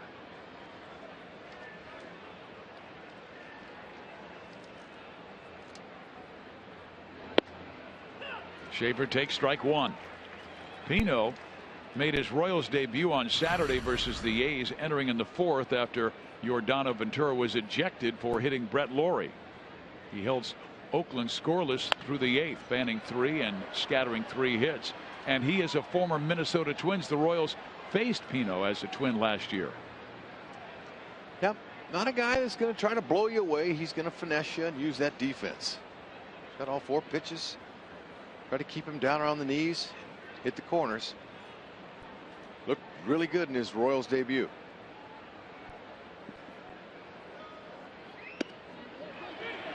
He went. Oh man, I thought he went, but Chris Guccione said he was able to hold up.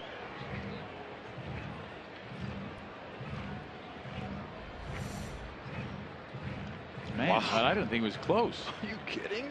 That's almost a full swing.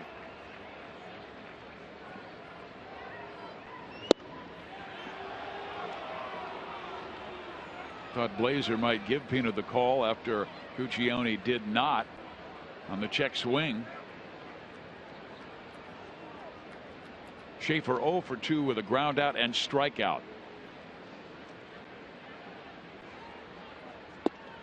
And he chases one that may have been off the plate, strikes out. Oh.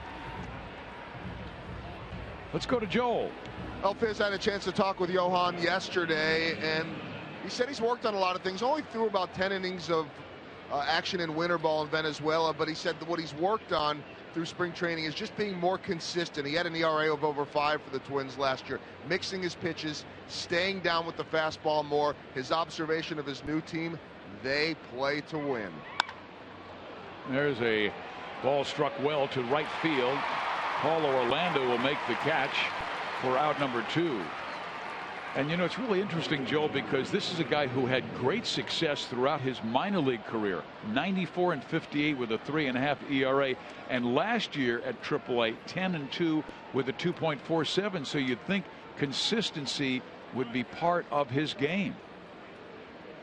Yeah, you know, you just never know when some of these guys are going to develop or when they're not. But you know, you do know this much, and we're seeing this from guys that come over to this organization, whether at the major league level or in the minor leagues trying to get up here, is that this is a different Royals team. There's a different culture here right now. I did ask Johan if he knew some of the other guys like Salvi and Omar Infante, fellow Venezuelans from back home, and he said no, they live in different parts of the country, but very excited to be here. A ground ball to short. Escobar with it, and Pino with the first 1-2-3 inning by a Royal pitcher tonight. All right. Offense is getting close. It's getting time.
Check out our AT&T Rewind.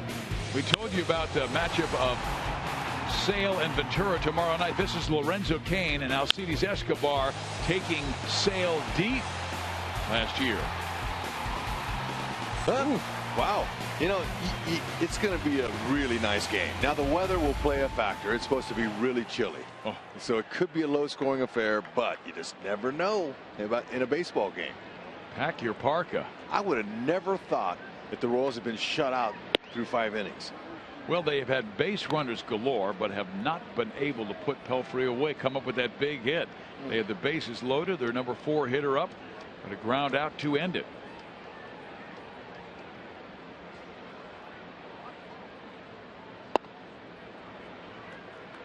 One ball, one strike.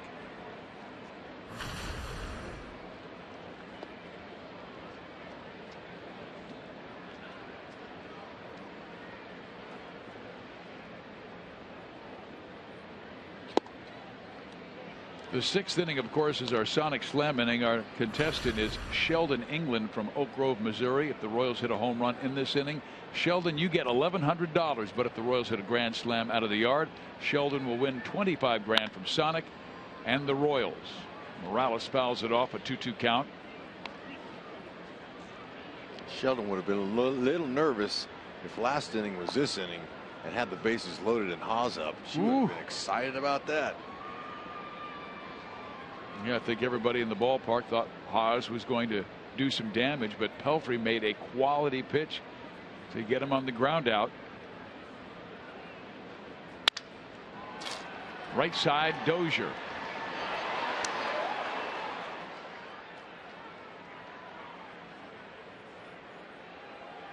So 1 out for Alex Gordon. Pelfrey has not had a 1-2-3 inning where he retired the side in order. Now, he did get a couple of double plays to help him get out of innings 1-2-3, but the Royals have had base runners in all 5 innings. Gordon has been on twice, hit by a pitch in the 2nd, then erased on a 6-4-3 double play and singled his last time up. Strike 1. Pelfrey getting out of that big inning gave him an extra boost of confidence. He probably has a sizable pass list tonight. Would you expect that? Well, out of Wichita, Kansas, yes, I would. And he was a big Royals fan growing up. Big basketball fan as well, and a great player for Wichita Heights. As a matter of fact, he didn't start playing baseball until age 11 because he had grown so tall that he only played basketball as a youngin. That split finger has been extremely effective of his tonight, especially setting it up with that good fastball. He's got a nice one tonight. He led Wichita Heights to 4 regional championships, and we told you earlier, named the Kansas Player of the Year. Good breaking ball there.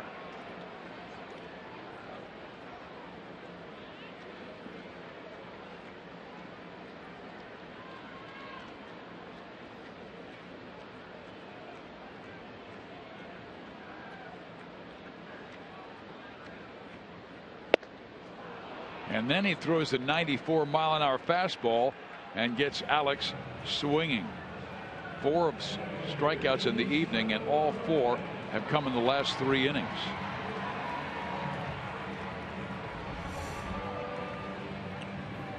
It's coming from now a little bit more of a 3/4 arm delivery, arm slot. That's allowing the ball to run a little bit more off the plate to righties.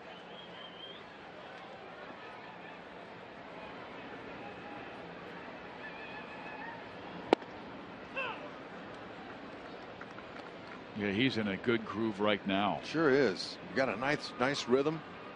And Rex, that split finger pitch has been money tonight. That's what he worked on all spring.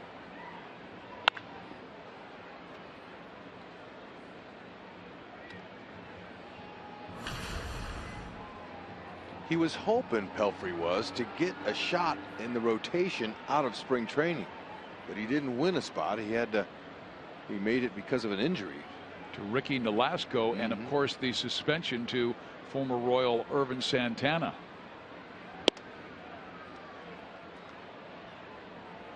And what once was thought to be a pretty good rotation with Nolasco, Santana, Phil Hughes, Kyle Gibson, all of a sudden became a little shaky. Perez to right field. Hunter should handle this. He does. And the inning is over, and that's the first easy 1-2-3 frame for Pelfrey tonight.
Thoroughbred Ford. For great deals on all new Ford cars and trucks, visit thoroughbredford.com.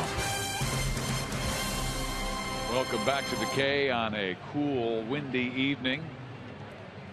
Minnesota with a 3-0 lead as Mike Pelfrey continues to confuse the Royals with a variety of fastballs, breaking balls, and that split finger pitch. He has struck out 4, allowed 5 hits. The Royals have stranded 7. The Twins have stranded 8. And Pino will get the call again after working a 1-2-3 6th inning, as he will face Mauer, Dozier, and Vargas in the 7th.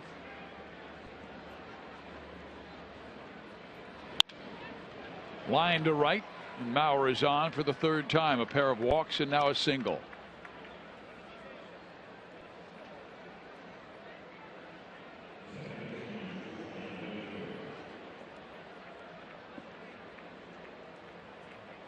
I have a feeling by watching Mauer in these first few games, the first 2 series, he's going to have a big year this year because he's pulling the ball. Once the weather warms up, the ball's going to start carrying. He's going to get some production. I just see it coming. I think he's going to have a good year this year.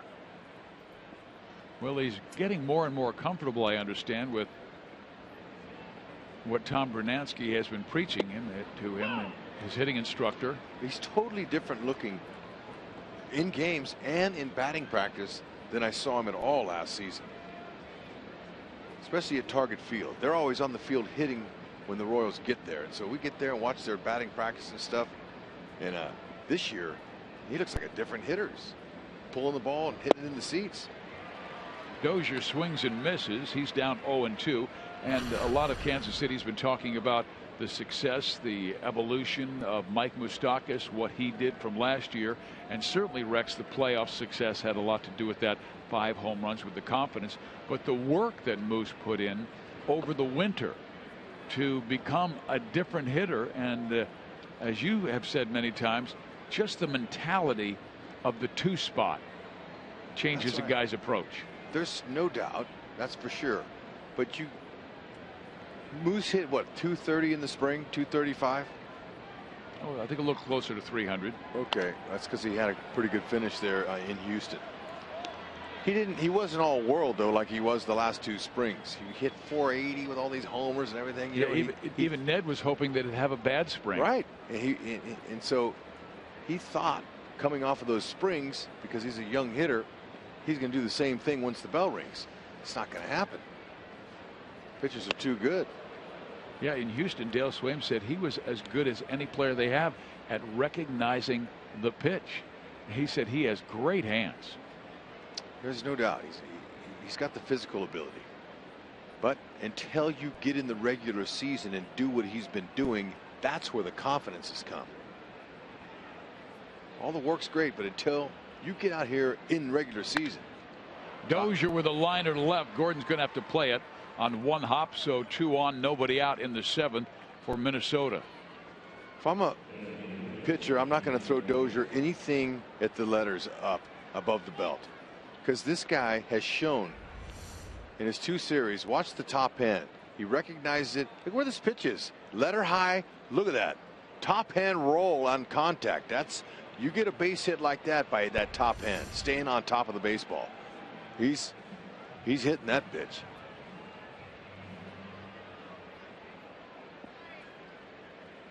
He did at Target Field. Put some nice passes on the ball. Kenny Vargas has been on twice with a double and a walk.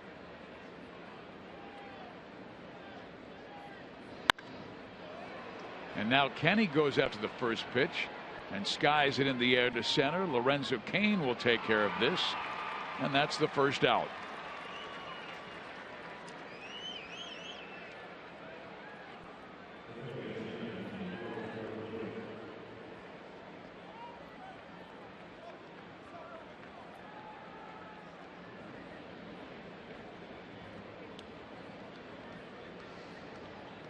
Trevor Plouffe on base all 3 times.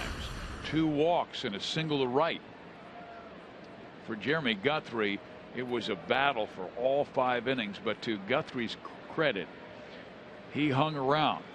I mean, he walked 6, that tied a career high, but after giving up 3 in the first, he was able to wiggle out of jams the next 4 innings and keep his team in it.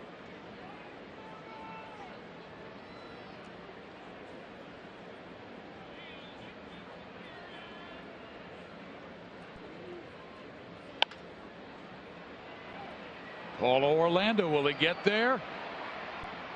Nope. That wind really had little effect on that one, because the wind that we had earlier in the ball game died around the 4th, 5th inning. Not lack of effort, that's for sure, but he did the right thing. You got to put the brakes on. You can't crash into the wall.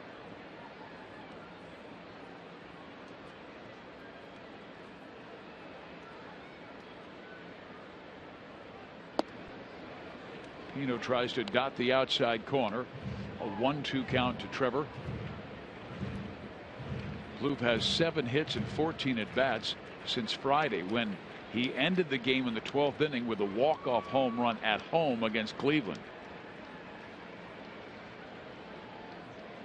Put him in the lane here. Instead, he'll strike him out. Second for Johan.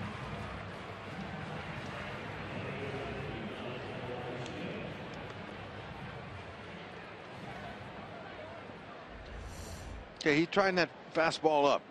2-seamer. And it really wasn't up, except it was on the outer half of it. Plouffe just missed it. Now the lefty Arcia. Well, he had been swinging at the first pitch. Flied out to left field in the 3rd. And then he swung at the first pitch, got behind in the count with 2 on, and wound up swinging and missing and striking out, the 3rd strikeout and final strikeout by Guthrie.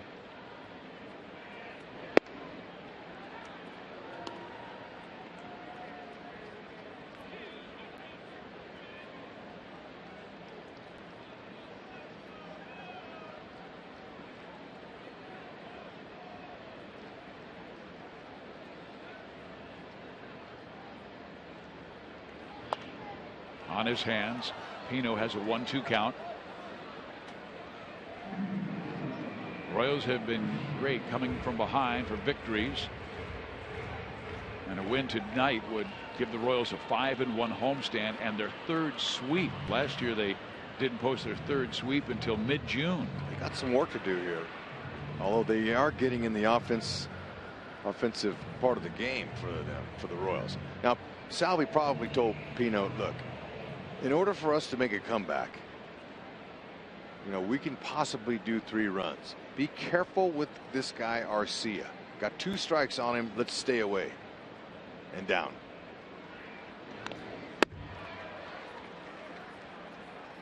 Make him hit the ball on the ground at our infield that's pulled over. That was a great pitch. Barely was able to get a piece of it. Yep, you can see Escobar.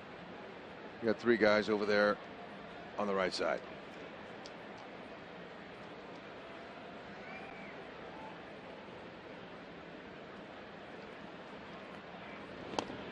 And he chases a ball in the dirt. Salvi picks it up, touches Arcia. That will do it. Back-to-back strikeouts by Johan Pino, who has given the Royals 2 shutout innings.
It takes us around the league and told you about the White Sox shutting out Cleveland. Yankees all over Detroit. Toronto doubling up Baltimore, and the Mets tied with the Royals and the Tigers for best record in baseball. Well, they were tied with the Tigers, about to win that one, or they just did win it. Mazda Game Break takes us to Detroit, and this is Gregorio Petit, as he is going to do some damage early on in that one. The last time David Price faced the Tigers, or pardon me, faced the Yankees, he went 2 innings and gave up 8 runs. Today, against the Yankees, 2 1/3 and 8 earned runs. And Joel, when that game started and Warren was throwing for the Yankees against David Price, I said, well, looks like Detroit's going to win, but holy cow, you never know. That's why it's such a great game. You know better than that, Fizz. Exactly. How about, was that snow? Yes, snowing at the start of the game. Nice. We're not going to Detroit, though, so nope. Got that going. We understand it's going to be cold in Chicago, though. Orlando pops up to the catcher. Pelfrey, my goodness, what a job he has done. He is retired now 5 straight since hitting Lorenzo Cain. And that loaded the bases in the 5th inning, and that was the diciest situation he was in all night. He got out of it by getting Eric Hosmer on a ground ball to first. 11 ground outs.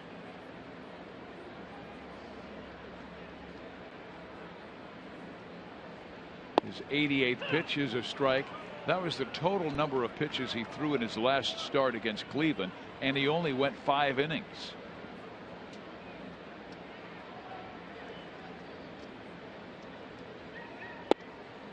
Colon has been on twice with a walk and a single. Pelfrey's on a mission. He's had so many arm problems, and you know, Minnesota signed him to a 2-year contract, and he had a nerve problem in his elbow, and this is a big game for him. Every start is. He wants to hold his spot in the rotation when Nolasco gets well. And this is by far his best start ever against Kansas City. He had an ERA in 3 starts against the Royals of nearly 10. 9.49.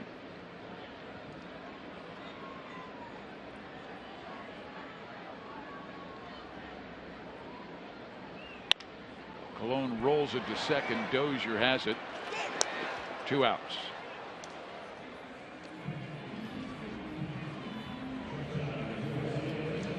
MLB.TV Premium is the #1 live streaming sports service. Watch every out-of-market regular season game live or on demand in HD with highlights, live look-ins, and pitch tracking every night on every device. Blackout and other restrictions apply.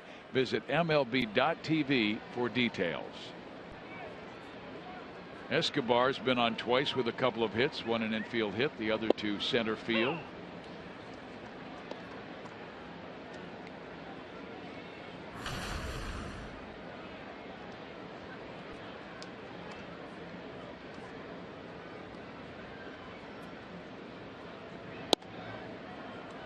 Another nice weekday crowd, a little over 24,000 here at the K. Hanging around for the comeback.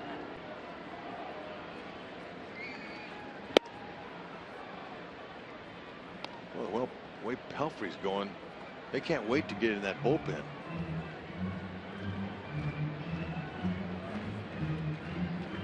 Yeah, the Royals bullpen has been near rock status the way they have been throwing. Ooh, foul ball struck by Escobar. And you know, that hurt Suzuki's hand. You know, that had to. Cold night. Let's see where it hits. Well, no, got his shin. Looked like it hit his hand.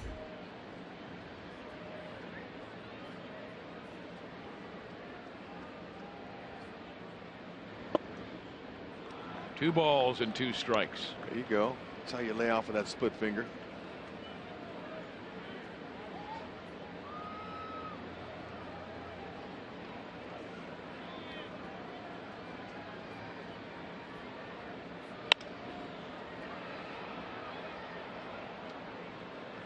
Escobar trying to foul off the tub ones, get a mistake.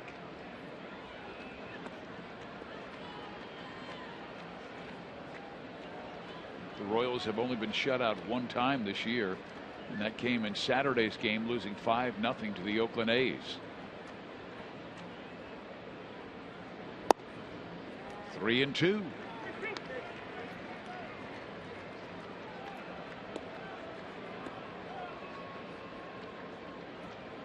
Fieldbar and Stauffer were warming in that last inning when he loaded the bases. They're up again, but Escobar lines it sharply right to Brian Dozier. So he has all of a sudden settled down and retired 7 straight Royals. To the 8th we go.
Power, equipment quality, reliability, and value.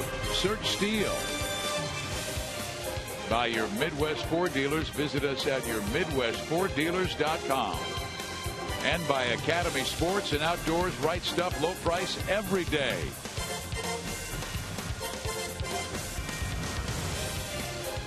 Top of the 8th inning, the Twins leading the Royals 3-0. KC came in at 7-1 this year at home, while the Twins were 1-7 away from their ballpark. Minnesota got 3 in the first. It's held up. Pino facing Kurt Suzuki, then Jordan Schaefer. Suzuki's been the final out in 3 innings, and he's left runners stranded in the first, third, and fifth. 1 ball, 1 strike. I would imagine that Pelfrey's evening's over. He's thrown 99 pitches. Strike in there.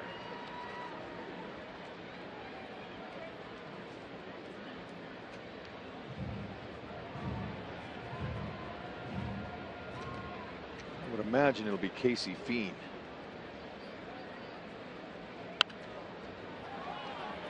Boy, that had a little late life to it on that rising fastball, and the best that Suzuki could do is foul it back. 1 ball and 2 strikes. 4-seam fastball and a 2-seam. He'll work off of those.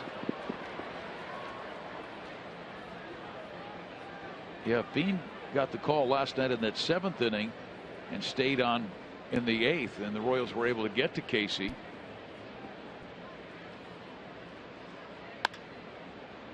Stroke to right field for Paulo Orlando. 1 out.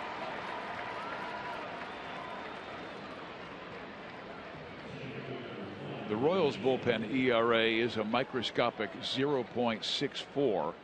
Meantime, the Minnesota Twins bullpen, 13th of the 15 teams in the American League, with a 4.5 ERA. That's 4 runs higher than Kansas City's. And right now, we're seeing a right-hander warm up, and that is Casey Fiend, who you're talking about.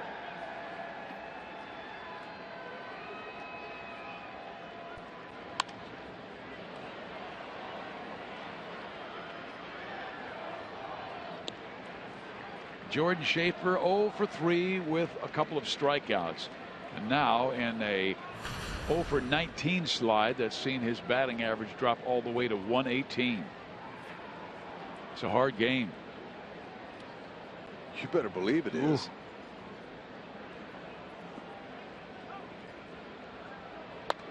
Foul back 0-2. That's why it takes hitters sometimes they play every day, years to develop. Most of the core Royals in their 4th season. And because of what or the experience they had last season has helped them become, they know who they are now. They know what they can do. Ned Yost was talking about, a 162 game season.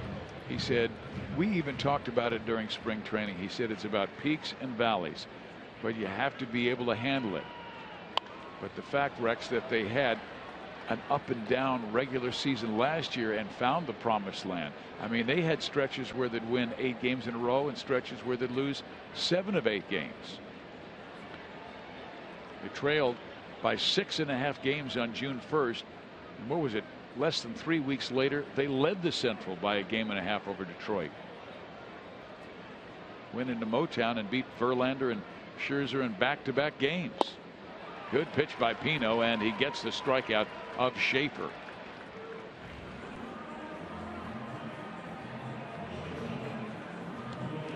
Four strikeouts for Johan.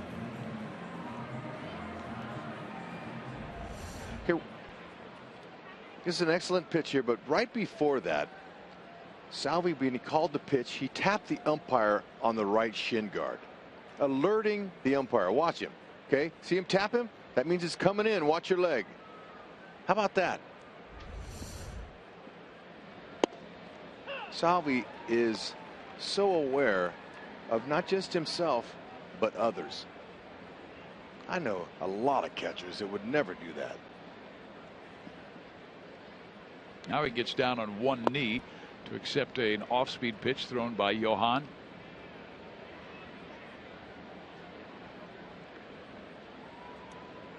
Well, he's been pretty good in his first 2 outings for the Royals, and his job was to rest the main guys in the bullpen and continue to throw up zeros. He did that against Oakland on Saturday, and doing it again against the Twins here, and he has Santana down 1-2. This is the importance of long men. Long men's a term they use for he's a starter, but he's in your bullpen. He can eat up innings. He can go 3, 4, 5 innings. And how about the job that Chris Young did last night, who's a long reliever, through 2 shutout innings for the Royals, allowing them the chance to get back and then eventually win the game. This type of effective pitching out of their long guys is saving the back end of the bullpen early this year. It's early. There's a line drive base hit. It's softly line drive to left.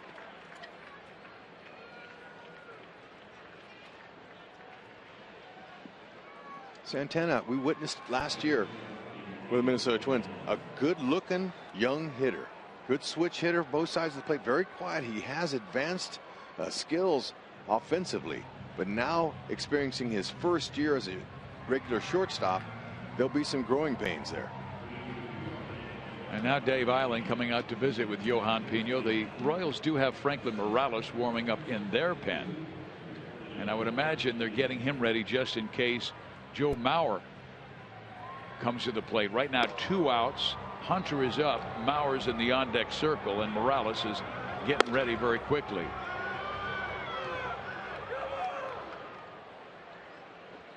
Pino facing Torrey Hunter for the first time. Torrey 2 for 4.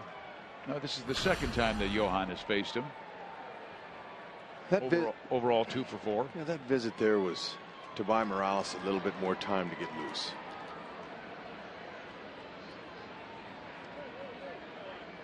And also probably a conversation about Santana's speed.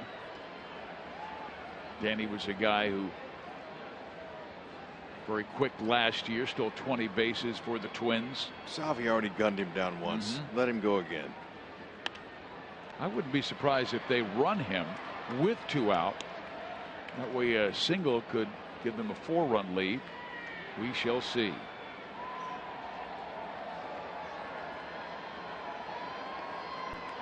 Our sprint cut of the day is Torrey Hunter back in the second inning trying to steal home.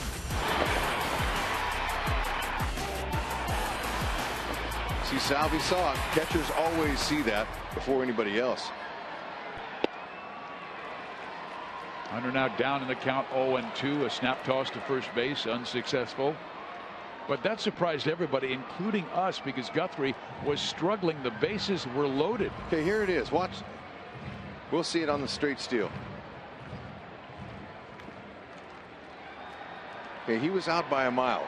To steal home in that situation, you have to be 100% know for sure that you can steal the base. Hunter, right center. Kane is there. Pino continues to do solid work for the Royals.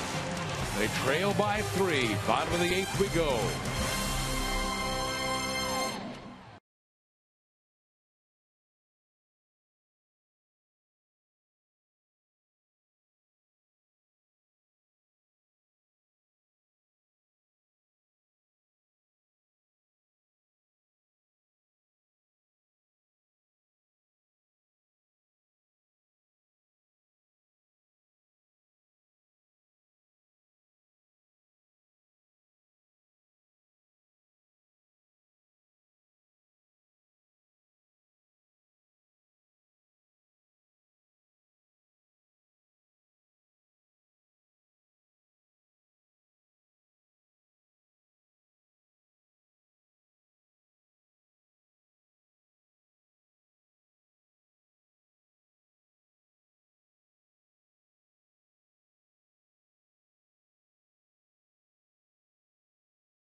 City, and his Chrysler drive of the game last night came with this home run.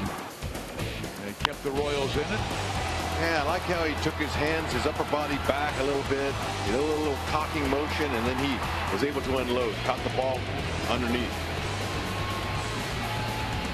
That was a 2-run home run that came in the 5th to build the Royals lead, but then they would give up 4 runs in the 6th.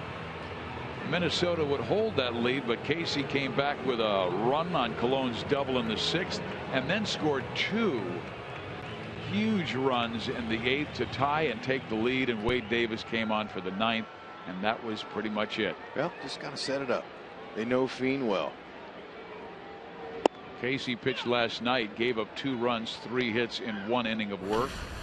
He's got a 90 to 93 mile an hour fastball. He'd like to sink it. It's not getting a lot of sink to it. Slider and a changeup. And last night he was so worried about Dyson. Moose pops it up left side. Trevor Plouffe, 1 out. He left some hittable balls out over the plate, and that's what hurt him. But he was one of the better relievers in the American League last year. Finished 3rd in the league with 26 holds. Of course, Wade Davis led the AL with 33, and Jabba Chamberlain of Detroit with 29.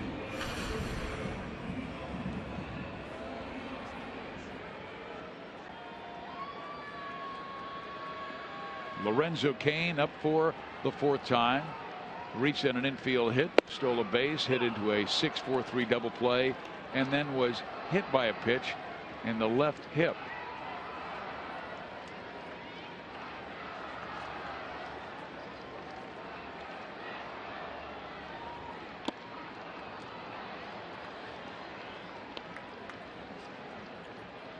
Will Fiend cut his fastball? Yes. Yeah, I thought we just saw one right there. Sinks and cuts. He's happy for another opportunity to come out and show Paul Molitor that he can do the job. We'll likely see Fiend here in the 8th and Perkins in the 9th. Both struggled last night, and the Royals come from behind 6-5 victory. And then he tried to whip that breaking ball in there at 79 miles an hour. It was fouled off Kurt Suzuki's right wrist. Yep, he's gonna. That's a stinger. Ouch, forearm. Took it off the right ankle on a foul ball when he was in the on decks circle the other night.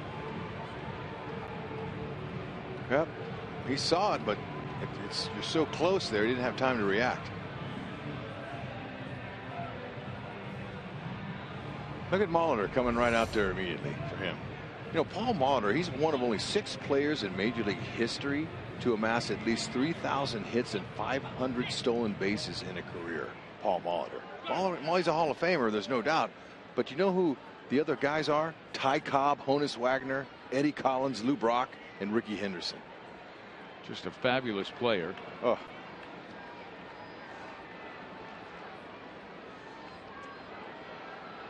And he had, Rex, almost no motion.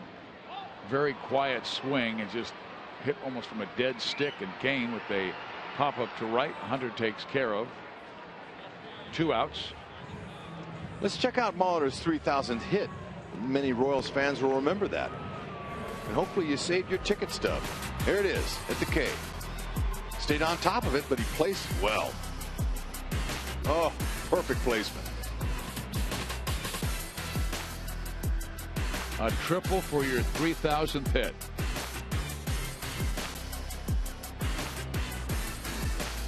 Wonder how many times that's been done. Probably not very many. Triple for your 3,000th, I would imagine. We saw Wade Boggs hit a homer on his 3,000th. Yeah.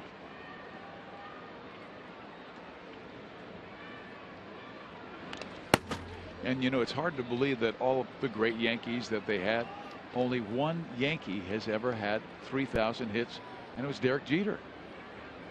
And Jeter's was a homer. I mean, you think of Joe DiMaggio and Babe Ruth and Lou Gehrig and Mickey Mantle and on and on.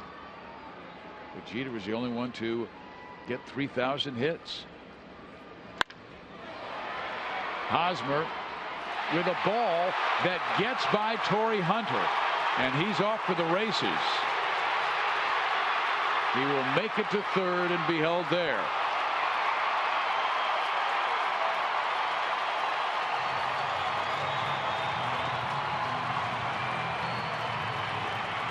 Well, we just showed a triple by Molitor. Hosmer will get a triple, I'm sure. Torrey Hunter came in, his sinking liner got up under his glove and missed it. I'm saying it's a 3-bagger all the way, but we'll see what the official score gives him.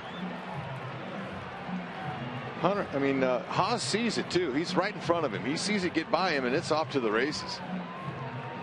He would have loved to have done that back in inning number 5 when the Royals had him loaded. He's smiling running the bases. He's happy for the hit, but he's saying, can I do it? Can I get it inside the Parker? So he has a walk and a triple.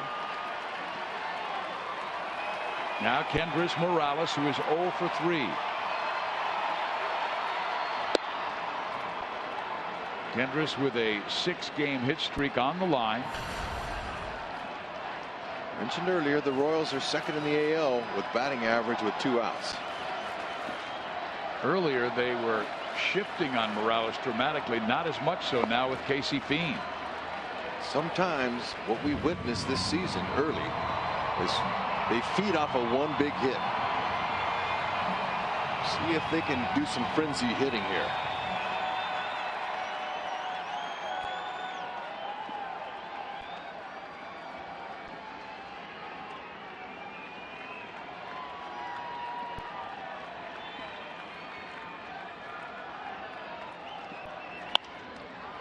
Out of play.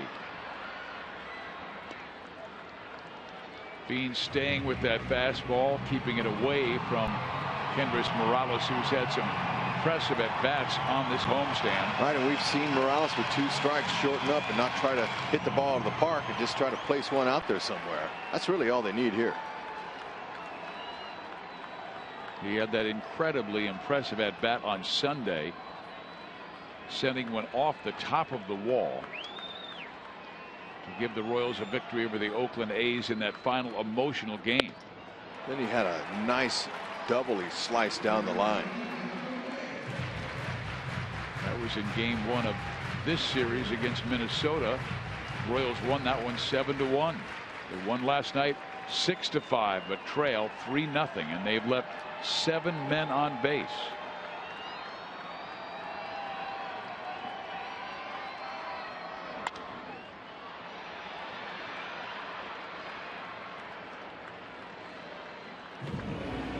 Kansas City's offense this year with 32 2-out RBIs.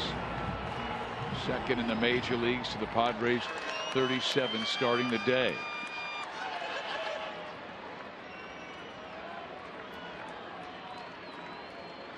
Fiend got 2 quick outs, and Moustakas and Kane on pop-ups, then the triple by Hosmer.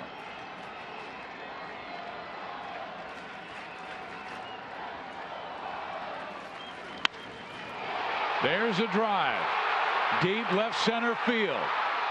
Arcia finally gets there and makes a fine basket catch. And another Royal threat is turned back.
Baseball Corporation and may not be reproduced or retransmitted in any form, and the accounts and descriptions of this game may not be disseminated without the express written consent of the Royals. We head to the 9th inning here at the K. Franklin Morales will come out of that bullpen. Minnesota scoring all 3 of their runs in the first inning when they sent 8 men to the plate. Guthrie was very wild, walking 2, hitting a batter. But then he grinded it out the next 4 and shut them down. And we've seen Minnesota's pitching staff completely throttle Kansas City's offense. An offense that was averaging 5.5 runs per game at home this year. Well, Morales, one of many Royal relievers not to allow a run this year. Kansas City's bullpen has been scored upon in only 1 inning of the almost 45 that they pitched. Twins will see mainly fastball slider from Morales. Fastballs low 90s. He will touch 95, but he's comfortable in the low 90s. Good slider. Has some deception to his delivery. Mauer's been on 3 times, a pair of walks and the single his last time up.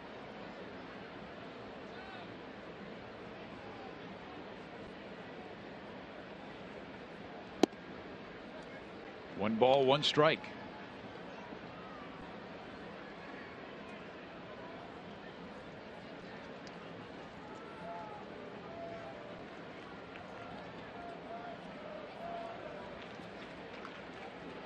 The Tigers lost to the Yankees tonight.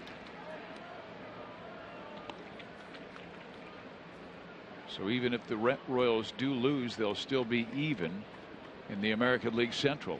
KC going to Chicago for a 4-game series starting tomorrow. And Mauer on base for the 4th time.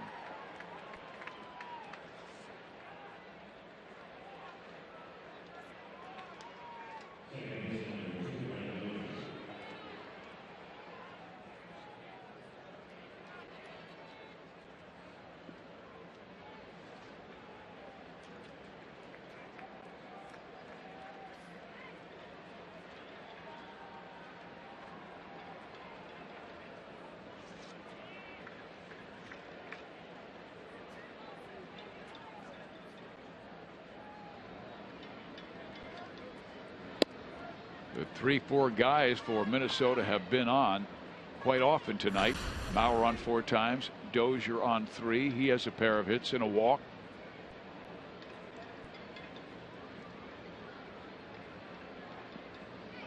The Royals will have hitters 6, 7, and 8. Gordon, Perez, and Orlando coming up in the 9th inning. And KC has available Caliste, Infante, Kratz, and Dyson off the bench.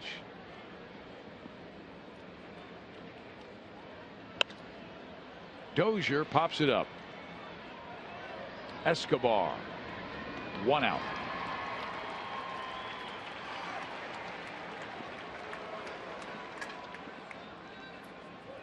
When Joel and Monty come on for our Boulevard post-game show, I'm sure they'll be talking about this week's series with the White Sox. Ventura and Sale tomorrow night on Fox Sports Kansas City, and then Friday Duffy and Quintana. Saturday and Sunday will be afternoon affairs with Volquez and Danks and Vargas and Noesi.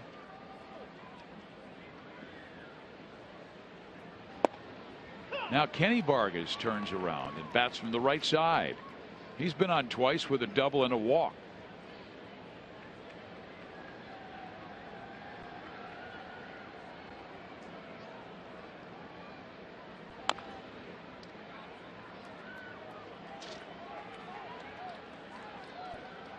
The Twins have had 17 base runners.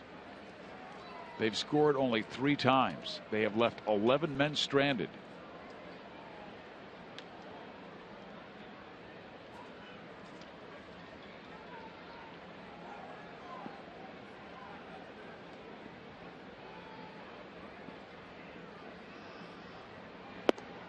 Well, Salvi, you saw where he placed the glove. He wanted Vargas to go after the high heat with 2 strikes on him, and he threw it exactly where Salvi had set up, and Morales gets the strikeout. You gotta love the bullpen work tonight. See Salvi coming up out of his crouch there. That's a purpose pitch and a good pitch on a guy like Vargas. It's up out of the zone enough to get the strikeout, a couple outs away, and one more, and the bullpen goes unscathed again. Yeah, they're trying to go 4 shutout innings tonight. That would give them 46 1/3 innings this year, allowing only 3 runs.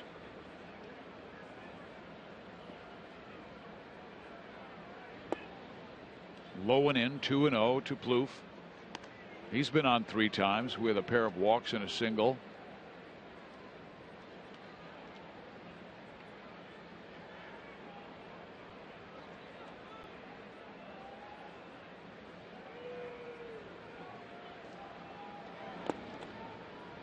Three and 0.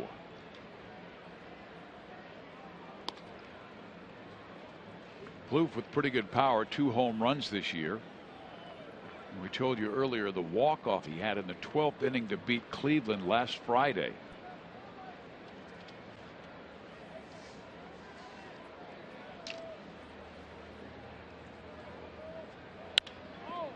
Thank you. Green light on 3 and 0. Orlando coming up from right field. He makes the catch. Bullpen continues to do a great job now with a 0.58 ERA with 4 shutouts.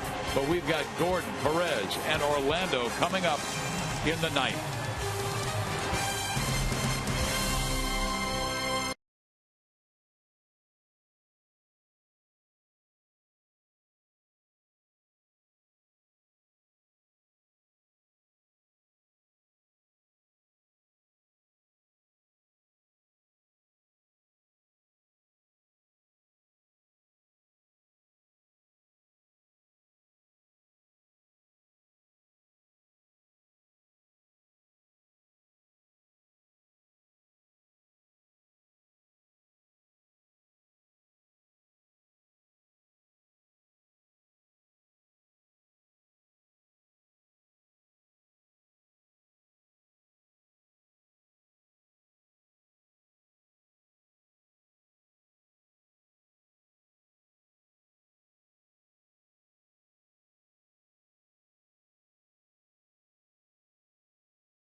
Year, but losing in the 9th inning to the Minnesota Twins, who scored all 3 runs in that 1st inning.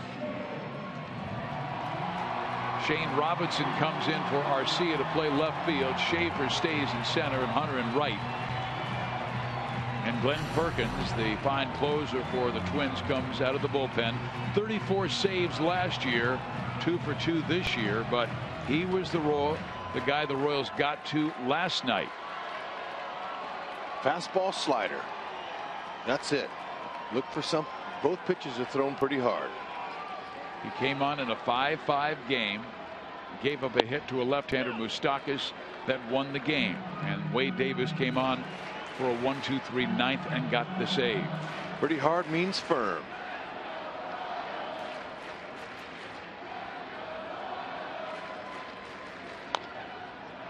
Oh, and 2 to Alex. Get a base runner or 2 on it. Pressure. Put a little pressure before they head out to Seattle. Minnesota does.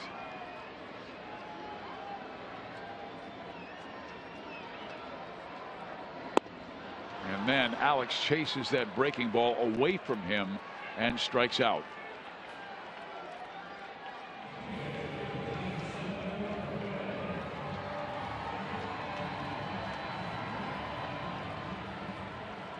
Salvi is 0 for 3, a pair of ground outs and a fly to right field.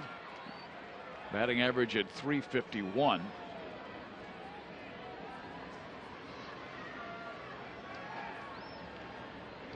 You know, many closers will tell you when they're out there for a non-save situation like Perkins was last night, it's just not the same. Tonight he's got a lead, and look where his pitches are. Salvador Perez with a drive to left, but Shane Robinson had him played perfectly, and they're 2 out now in this 9th inning. Yeah, Perkins also called on by Molitor to come in the 8th inning, and usually he calls him on in the 9th, but he said that they'll probably have more of those situations for Glenn this year. Yeah, Perkins, he'll be happy to oblige and go right in there. I mean, in the old days, that's what they did. Bruce Sutter, Dan Quisenberry, Raleigh Fingers would go the final 3 innings. Goose Gossage.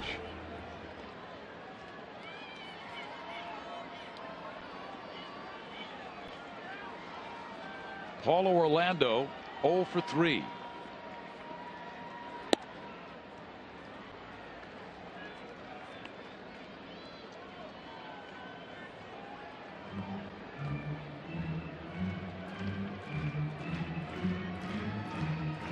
Paulo has hit in 7 of the 8 games he's played in.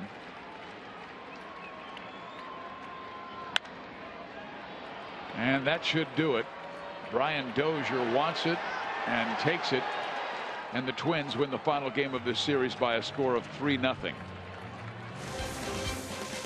But Kansas City wins the series after taking the first 2 games by scores of 7-1 and 6-5. Win tonight 3-0.